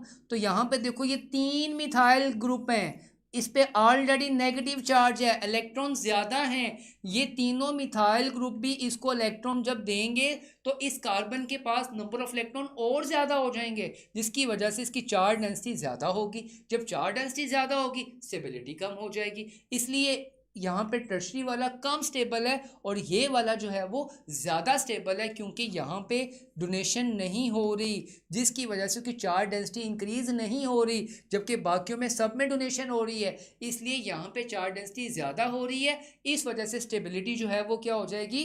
कम हो जाएगी। जल्दी से बता दो येस और नो में, क्या ही समझ आ गया? जी, जी समझ आ गया बेटा? जी बेटा, कार्बोनियम आयन के पास बेटा, अब आप खुद देख लो, ये देखो, ये देख लो, ये CH3 है ना, मैं कहता हूँ इस पे चार्ज नेगेटिव है। अब आप खुद बता दो इसके पास इलेक्ट्रॉन कितने होंगे? 6 इलेक्ट्रॉन तो पहले ही थे ना, एक नेगेटिव आ गया, कितने इलेक्ट्रॉन हो गए बताओ जल्दी से। जी बेटा, वेरी गुड। ये न्यूक्लियोफाइल के तौर, अभी हम बात करेंगे इलेक्ट्रोफाइल न्यूक्लियोफाइल के तौर पर। अच्छा, ये कहाँ पे यूज़ होते हैं? इन तमाम रिएक्शन में यूज़ होते हैं। Addition reactions of alkene alkyne में यूज़ होते हैं, मार्कोनिफ रूल में यूज़ होंगे, डिहाइड्रेशन ऑफ अल्कोहल में, SN1E1 रिएक्शन में कार्बोकेटाइन बनते हैं, electrophilic substitution reaction of benzene में कार्बोकेटाइन बनते हैं, nucleophilic addition reaction of carbonyl compounds, इन तमाम में हेट्रोलिटिक क्लीवेज होती है। तो दीज आर द एग्जांपल्स। अब हम बात करने वाले हैं बेटा इलेक्ट्रोफाइल की और न्यूक्लियोफाइल की बात करने वाले हैं। What are electrophile and nucleophile? Electro का मतलब होता है इलेक्ट्रॉन और फाइल का मतलब होता है टू लव, यानी कि इलेक्ट्रॉन को चाहने वाला। इलेक्ट्रॉन को चाहने वाले को हम कहते हैं इलेक्ट्रोफाइल कहते हैं, ठीक है। और हमेशा इंसान को उस चीज़ से मोहब्बत होती है जो उसके पास नहीं हो, जो उसके पास होती है इंसान उस चीज़ की कदर नहीं करता। आप अगर कदर करना देखना चाहते हो, जिन लोगों के बाजू नहीं है उनसे जाके पूछो कि बाजू की क्या अहमियत है। जिनके पास आंखें नहीं है उनसे पूछो जाके आंखों की क्या अहमियत है। जिनके पास पढ़ने को आपके पास तो सारा ये मीडिया है ना, जिन बच्चों के पास ये भी सहूलत मैसर नहीं है उनसे जाके पूछो कि क्या चीज़ें होती हैं बेटा। तो इलेक्ट्रोफाइल इलेक्ट्रॉन डेफिशिएंट स्पीशीज को कहते हैं, जो कि इलेक्ट्रॉन को हमेशा एक्सेप्ट करता है। और इलेक्ट्रोफाइल को बेटा, ये सारे MCQ बनते हैं, इसको लिवस एसिड भी कहते हैं। और इलेक्ट्रोफाइल की पहचान क्या है? हर वो स्पीशीज जिसके ऊपर चार्ज पॉजिटिव हो, जिस पे चार्ज पॉजिटिव हो, जैसे यहाँ पे हाइड्रोजन पे चार्ज पॉजिटिव है, अल्काइल के ऊपर चार्ज पॉजिटिव है, NO2 पे चार्ज पॉजिटिव है, हेलोजन पे पॉजिटिव है। जब भी किसी स्पीशी पर चार्ज पॉजिटिव होगा उसे इलेक्ट्रोफाइल कहेंगे। एक्सेप्शनल, अच्छा बेटा ये बड़ी अहम बात है, ये MCQ याद रखना है। आपके पास अल्कली मेटल्स के कैटाइंस, आपके पास अल्कलाइन अर्थ मेटल्स के कैटाइंस, आपके पास एल्यूमिनियम के कैटाइंस, आपके पास अमोनियम के या आपके पास क्वाटरनरी अमाइंस जो हैं, ये इसमें नहीं आते। क्यों नहीं आते? क्योंकि दे हैव कंप्लीट ऑक्टेट, इनके ऑक्टेट कंप्लीट होते हैं, ये इलेक्ट्रोफाइल में नहीं शुमार किए जाते। दिस इज़ अ की पॉइंट, दिस इज़ अ की पॉइंट। ये बात आपने लाजमी नोट करनी है, ये बात आपने लाजमी नोट करनी है। इट्स अ वेरी की इंपॉर्टेंट पॉइंट कि ये बात भी कहीं से नहीं मिलेगी कि बेटा ये जो हैं इनके अलावा हर वो स्पीशीज पे चार्ज पॉजिटिव होगा उसे इलेक्ट्रोफाइल कहेंगे, लेकिन इनको इलेक्ट्रोफाइल नहीं कहेंगे। इसके अलावा बेटा न्यूट्रल इलेक्ट्रोफाइल्स क्या होते हैं? न्यूट्रल इलेक्ट्रोफाइल्स की इनकी फॉलोइंग टाइप्स हैं, देखो। जिनका ऑक्टेट कंप्लीट नहीं होता, जैसे आपके पास BeCl2, इसका ऑक्टेट कंप्लीट नहीं है, BF3, इसका ऑक्टेट कंप्लीट नहीं है, इन सब के ऑक्टेट कंप्लीट नहीं है। जिसका ऑक्टेट इनकम्प्लीट होगा वो तो इलेक्ट्रॉन डेफिशिएंट होगा, वो तो दूसरों से इलेक्ट्रॉन क्या करेगा? लेगा। और जो इलेक्ट्रॉन लेते हैं वो इलेक्ट्रोफाइल होते हैं बेटा। और दूसरी extend octet state due to the presence of vacant d orbitals, जिनके पास वेकेंट डी ऑर्बिटल्स हों वो भी किसके तौर पे काम करते हैं बेटा? इलेक्ट्रोफाइल के तौर पे काम करते हैं। अच्छा, एक और मज़े की बात सुनो। Central atom attach with electronegative atoms. Central atom attach with electronegative atoms, ठीक है। जैसे कार्बन डाइऑक्साइड की बात करें, ये देखो, कार्बन डाइऑक्साइड में कार्बन पे चार्ज पॉजिटिव है, ठीक है, ये सेंट्रल एटम है, ठीक हो गया। अब कार्बन डाइसल्फाइड में देखो, कार्बन डाइसल्फाइड में भी देखो कार्बन पे चार्ज पॉजिटिव है, ठीक है। तो आप अल्काइल हैलाइड में देखो, आप अल्काइल हैलाइड में देखो, इस पे चार्ज पॉजिटिव है, इस पे चार्ज नेगेटिव है, ठीक हो गया। तो हर वो स्पीशी जिन पे पॉजिटिव चार्ज होगा उसको भी हम क्या कहेंगे? सेंट्रल एटम के ऊपर पॉजिटिव चार्ज होगा उसको भी हम इलेक्ट्रोफाइल ही कहेंगे। न्यूक्लियोफाइल टोटली इससे ऑपोजिट हो जाती हैं। न्यूक्लियोफाइल जो कि न्यूक्लियस से लविंग करते हैं, जो दूसरों को इलेक्ट्रॉन पेयर डोनेट करते हैं, जो इलेक्ट्रॉन पेयर डोनेट करेंगे उनको न्यूक्लियोफाइल कहेंगे। MCQs, इसको लिवस बेस भी कहते हैं, क्योंकि जो इलेक्ट्रॉन पेयर डोनेट करते हैं sir they are called lewis base. तो इसकी पहचान क्या है? आइडेंटिफिकेशन क्या है? हर वो स्पीशी जिस पे चार्ज नेगेटिव होगा, जिस पे चार्ज नेगेटिव होगा उसको हम क्या कहेंगे? न्यूक्लियोफाइल कहेंगे। जैसे यहाँ पे हाइड्राइड आइन, OH आइन, हेलाइड आइन, OR, इस पे चार्ज नेगेटिव है, ये आपके पास न्यूक्लियोफाइल है, ठीक हो गया। हर वो स्पीशी, न्यूट्रल स्पीशी जिसके पास क्या होंगे सर? लोन पेयर्स होंगे। क्या होंगे? Lone pair. देखो वाटर, वाटर की ऑक्सीजन के पास बेटा 2 लोन पेयर है, अमोनिया की नाइट्रोजन के पास लोन पेयर है, ईथर के ऑक्सीजन के पास लोन पेयर है। तो हर वो न्यूट्रल स्पीशीज के पास लोन पेयर होता है, जिसके पास लोन पेयर होता है वो क्या कहलाता है बेटा, वो आपके पास न्यूक्लियोफाइल कहलाता है। ठीक है, अच्छा ये बड़ी अहम बात है, एम्बिडेंट। ठीक है, ये क्या होते हैं, ये इसे कहते हैं बाइडेंट, एम बाइडेंट। ठीक है, बाइडेंट का मतलब क्या, दो तरफा। ठीक है, वो सच न्यूक्लियोफाइल हैव 2 न्यूक्लियोफिलिक सेंटर, इसमें कितने सेंटर होंगे, 2 सेंटर होंगे। एक पे क्या होगा नेगेटिव चार्ज और अदर पे क्या होगा न्यूट्रल। देखो देखो, ये जो नाइट्राइल ग्रुप है, ये आपके पास नाइट्राइल ग्रुप है, इस कार्बन पे नेगेटिव चार्ज होगा और इस नाइट्रोजन के ऊपर लोन पेयर होगा। तो ऐसी स्पीशी को भी क्या कहेंगे, इम्प्रेंट कहेंगे, एम बाइडेंट कहेंगे, एम बाइडेंट कहेंगे। जी बेटा, इसके अलावा तमाम होंगे। यस और नो में बता दो बेटा, यस और नो में बता दें, क्या इन बातों की समझ आ गई मेरे बच्चों, क्या इन बातों की समझ आ गई बेटा, बात समझ क्लियर कर दें, यस और नो में बता दें कि इलेक्ट्रोफाइल न्यूक्लियोफाइल की पहचान समझ आ गई बेटा।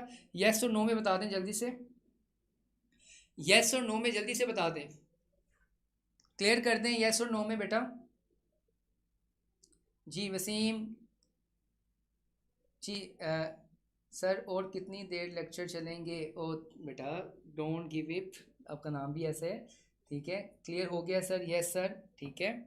अच्छा बेटा जी, अल्कीन्स बेटा, अल्कीन वो होती है में कार्बन टू कार्बन क्या होता है, डबल बॉन्ड होता है, और ये डबल बॉन्ड टर्मिनल में भी हो सकते हैं और इंटरनल में भी हो सकते हैं। जैसे ये देखो, ये आपके पास ब्यूटीन है, ये आपके पास ब्यूटीन है।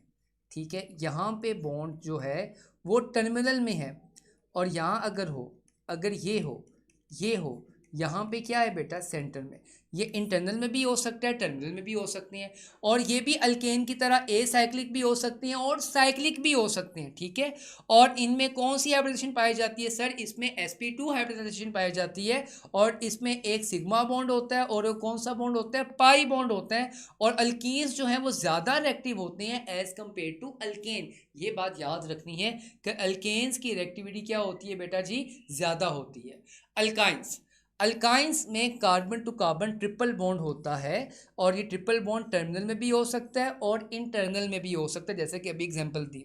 और अल्काइन में कौन सी हाइब्रिडाइजेशन होती है सर, sp हाइब्रिडाइजेशन होती है, इसमें एक सिग्मा बॉन्ड और 2 पाई बॉन्ड्स होते हैं। और अल्काइंस की रिएक्टिविटी याद रखना, अल्काइन की रिएक्टिविटी कम होती है एज कम्पेयर टू अल्कीन। क्यों, क्योंकि बेटा अल्कीन में पाई इलेक्ट्रॉन ज़्यादा एक्सपोज होते हैं, क्योंकि इसमें बॉन्ड लेंथ जो है वो होती है 1.34 एंगस्ट्रम, जबकि इथाइन में बॉन्ड लेंथ होती है 1.20 एंगस्ट्रम हो जाती है। और बॉन्ड लेंथ कम होने से पाई इलेक्ट्रॉन ज़्यादा एक्सपोज नहीं होते, जिसकी वजह से उनकी रिएक्टिविटी जो है वो क्या हो जाती है बेटा, कम हो जाती है। जी बेटा, बिल्कुल सही कहा साइमा ने, बिल्कुल बेटा जिशान जी। अब हम बात करते हैं बेंजीन की, बात करते हैं बेंजीन। आपको पता है प्लेनर स्ट्रक्चर होता है और इसमें बॉन्ड एंगल 120 होता है। बेंजीन में sp2 हाइब्रिडाइजेशन होती है, प्लेनर स्ट्रक्चर होता है। अच्छा, ये MCQ याद रखिएगा, इसमें carbon to carbon bond length 139 picometer होती है, और carbon to hydrogen bond length जो है वो 109 पिकोमीटर होती है। रिएक्शन ऑफ बेंजीन दो तरह के रिएक्शंस देती है, एक होती है इलेक्ट्रोफिलिक सब्स्टिट्यूशन रिएक्शन और एक होता है addition reaction. Electrophilic substitution reaction में बेंजीन काम करती है, किसके तौर पर काम करती है सर, सैचुरेटेड हाइड्रोकार्बन्स के तौर पे काम करती है। और इलेक्ट्रोफिलिक में काम करती है सर अनसैचुरेटेड हाइड्रोकार्बन्स के तौर पर काम करती है। ये बात याद रखना बेटा। इलेक्ट्रोफिलिक सब्स्टिट्यूशन रिएक्शंस कौन से होते हैं, ये मैं शॉर्टकट बता रहा हूँ आपको। हेलोजिनेशन, नाइट्रेशन, सल्फोनेशन, अल्काइलेशन और एसाइलेशन होते हैं। इसमें हेलोजिनेशन में कौन सा इलेक्ट्रोफाइल यूज़ करते हैं सर, हम ये इलेक्ट्रोफाइल यूज़ करते हैं। नाइट्रेशन में हम ये वाला इलेक्ट्रोफाइल यूज़ करते हैं। सल्फोनेशन में SO3 यूज़ करते हैं। अल्काइलेशन में R+ यूज़ करते हैं। और एसाइलेशन में हम सर एसाइल ग्रुप वाला करते हैं। और सर है इसमें सर कैटालिस हेलोजिनेशन में कौन सा यूज़ करते हैं सर, FeX3 यूज़ करते हैं। नाइट्रेशन में H2SO4 यूज़ करते हैं। सल्फोनेशन में भी सल्फ्यूरिक एसिड यूज़ करते हैं सर। इसमें एल्यूमिनियम ट्राइक्लोराइड यूज़ करते हैं, इसमें भी एल्यूमिनियम ट्राइक्लोराइड यूज़ करते हैं सर। इसमें बेस कौन सी बनती है, इसमें बेस ये बनती है। और इसमें बेस कौन सी बनती है सर, ये वाली बेस बनती है। सल्फोनेशन में भी बेस कौन सी बनती है सर, ये वाली बनती है। अल्काइलेशन में बेस कौन सी बनती है सर, ये वाली बेस बनती है। और असाइलेशन में भी बेस कौन सी बनती है, ये बनती है। ये सारी बातें मैंने आपको शॉर्टकट कर दी, तो आपने इसको अच्छे से नोट कर लो बेटा, अच्छे से नोट कर लो। क्या ये बात समझ आ गई बेटा जी? जी बिल्कुल सही कहा बेटी ने, दुआ रेन ने, कि जो बेंजीन है वो ज़्यादा इलेक्ट्रोफिलिक सब्स्टिट्यूशन रिएक्शन देना पसंद करती है, क्योंकि उस रिएक्शन में उसकी स्टेबिलिटी लूज़ नहीं होती, बाकी में उसकी स्टेबिलिटी लूज़ हो जाती है। अब हम बात करेंगे बेटा ओरिएंटेशन की बात करेंगे। आपको पता है कि अगर बेंजीन के ऊपर सिर्फ एक ही सब्स्टिट्यूट लगा हो तो उसे कहते हैं मोनो सब्स्टिट्यूट, और अगर दो लगे हों तो उसे कहते हैं डाई सब्स्टिट्यूट। और डाई सब्स्टिट्यूट ये तीन तरह के होते हैं, एक होते हैं आर्थो, एक होते हैं मेटा, और एक होते हैं पैरा। ये वाले आपके पास कौन से होते हैं, आर्थो, ये वाले कौन से होते हैं, मेटा, ये वाले कौन से होते हैं, पैरा। ये तीन तरह के होते हैं, ठीक है। लेकिन ये आर्थो मेटा पैरा का जो अफेक्ट है वो होता किस वजह से है, वो होता है इस वजह से। ये देखो ये किस वजह से इफेक्ट होता है, ये बेंजीन है ना, ये बेंजीन है, ठीक है। इसके ऊपर ये सब्स्टिट्यूट लगा हुआ है, इसे कहते हैं sir, this is called mono substitute. क्या कहते हैं इसको सर, मोनो सब्स्टिट्यूट कहते हैं। ये मोनो सब्स्टिट्यूट डिसाइड करेगा कि जो अगले वाला जो इलेक्ट्रोफाइल आएगा ये आर्थो पे आएगा या मेटा पे आएगा या पैरा पे, ये आर्थो पे आएगा या मेटा पे आएगा या पैरा पे आएगा। ये जो मोनो सब्स्टिट्यूट हैं ये दो तरह के होते हैं, या तो ये इलेक्ट्रॉन डोनेटिंग ग्रुप होंगे या तो ये इलेक्ट्रॉन विदड्रॉइंग ग्रुप होंगे। बहुत अहम बात, या तो ये इलेक्ट्रॉन डोनेट करेंगे। अगर ये इलेक्ट्रॉन डोनेट करेंगे बेंजीन को, तो आने वाला अगला सब्स्टिट्यूट या तो आर्थो पे आएगा या तो पैरा पे आएगा। और अगर ये इलेक्ट्रॉन लेगा बेंजीन से, तो आने वाला सेकेंड सब्स्टिट्यूट कहाँ पे जाएगा, मेटा पे जाएगा। आइए मैं आपको बताता हूँ कैसे जाएगा मेटा के ऊपर। ये देखिए, अगर बेंजीन के ऊपर, मैं शॉर्टकट बता रहा हूँ, शॉर्टकट ट्रिक सुन लो, ट्रिक सुन लो। अगर बेंजीन के ऊपर, अगर बेंजीन के ऊपर या अल्काइल ग्रुप लगा हो, या हेलोजन लगा हो, या अमाइन ग्रुप लगा हो, या OH ग्रुप लगा हो, इनमें से अगर बेंजीन पर कोई भी ग्रुप लगा हो, तो आने वाला सेकंड सब्स्टिट्यूट या तो बेटा आर्थो पे जाएगा या तो पैरा पे आएगा, क्योंकि ये सारे इलेक्ट्रॉन डोनेटिंग ग्रुप हैं। Very important thing, this is a shortcut, ये बात याद रखें। इनमें से अगर बेंजीन पर कोई भी लगाओ तो आने वाला नेक्स्ट सब्स्टिट्यूट या तो आर्थो पे जाएगा या मेटा पे जाएगा। तो आप देखो बेंजीन पर ये अल्काइल ग्रुप लगा हुआ है, तो आप इसकी नाइट्रेशन करवा रहे हैं, तो आने वाला जो नेक्स्ट ग्रुप है वो आर्थो और कहाँ पे जा रहा है सर, ये आर्थो और पैरा पे जा रहा है, क्योंकि ये इलेक्ट्रॉन डोनेट कर रहे हैं बेंजीन को। जब ये इलेक्ट्रॉन डोनेट करती है तो बेंजीन की रिएक्टिविटी इंक्रीज कर जाती है बेटा, क्या कर जाती है, इंक्रीज कर जाती है। और ये मैंने वो लाइन लिखी है जो हमारी टेक्स्ट बुक में है, ठीक है। ये भी याद करनी है आपने MCQ के लिए, लेकिन जो मैंने शॉर्टकट बताया है वो आपने लाजमी ज़हन में रखनी है कि कौन से आर्थो होते हैं, कौन से पैरा डायरेक्टिंग ग्रुप वाले होते हैं, और मेटा ग्रुप वाले कौन से होते हैं। मेटा वाले सुन लो, ये होते हैं इलेक्ट्रॉन विदड्रॉइंग ग्रुप होते हैं। जैसे इसमें नाइट्रो ग्रुप आ जाता है, और जितने भी आपके पास कार्बोनाइल ग्रुप, जितने भी कौन से हैं, कार्बोनाइल ग्रुप। अब कार्बोनाइल ग्रुप किस में होता है, अल्डिहाइड में, कीटोन में, एसिड्स में, एस्टर्स में। जब भी बेंजीन के साथ लगे होंगे तो आने वाला सेकंड सब्स्टिट्यूट या तो मेटा पे जाएगा, आर्थो या पैरा पे नहीं आएगा। ये शॉर्टकट आपने याद रखना है। तो बच्चों बताओ जल्दी से, क्या ये बात समझ आई बेटा आपको, क्या ये बात समझ आई बेटा आपको?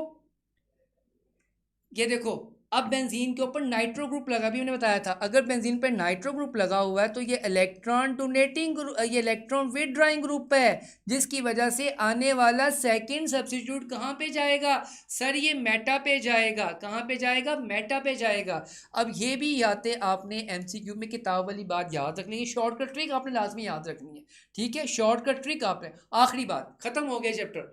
Comparison between alkanes, alkenes, alkynes and benzene. ये एक छोटी सी बात नोट कर लो बेटा, ये दो तरह के रिएक्शंस होते हैं, इलेक्ट्रोफिलिक एडिशन रिएक्शंस और एक होते हैं nucleophilic addition reactions. Electrophilic addition reactions के अंदर ऑर्डर ये होगा, alkene is more reactive as compare to alkynes and alkynes are more reactive as compare to benzene, benzenes are more reactive as compare to alkane. पीछे side पढ़ के आए हम। अब न्यूक्लियोफिलिक जब एडिशन होगी तो बस ये ऑर्डर चेंज हो जाएगा, अल्काइन पहले आ जाएगी, अल्कीन बाद में चला जाएगा, बाकी ऑर्डर वही रहेगा। अब जब आपको एमसीक्यू आएगा तो आपने स्टेटमेंट याद रखनी है कि ये इलेक्ट्रोफिलिक है एडिशन या ये न्यूक्लियोफिलिक एडिशन है, इलेक्ट्रोफिलिक एडिशन है या कि न्यूक्लियोफिलिक एडिशन।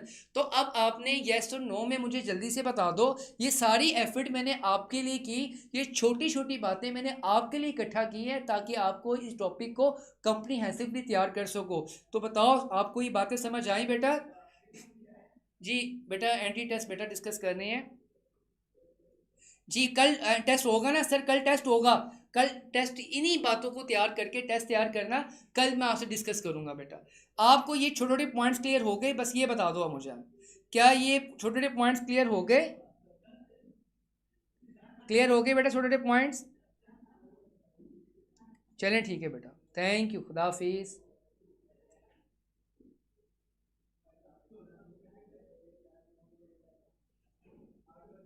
जी कल मुलाकात होगी बेटा, खुदा हाफिज़, अपना ख्याल रखें। कल 5:30 बजे, 5:30 बजे कल होगी आपकी डिस्कशन, ठीक है।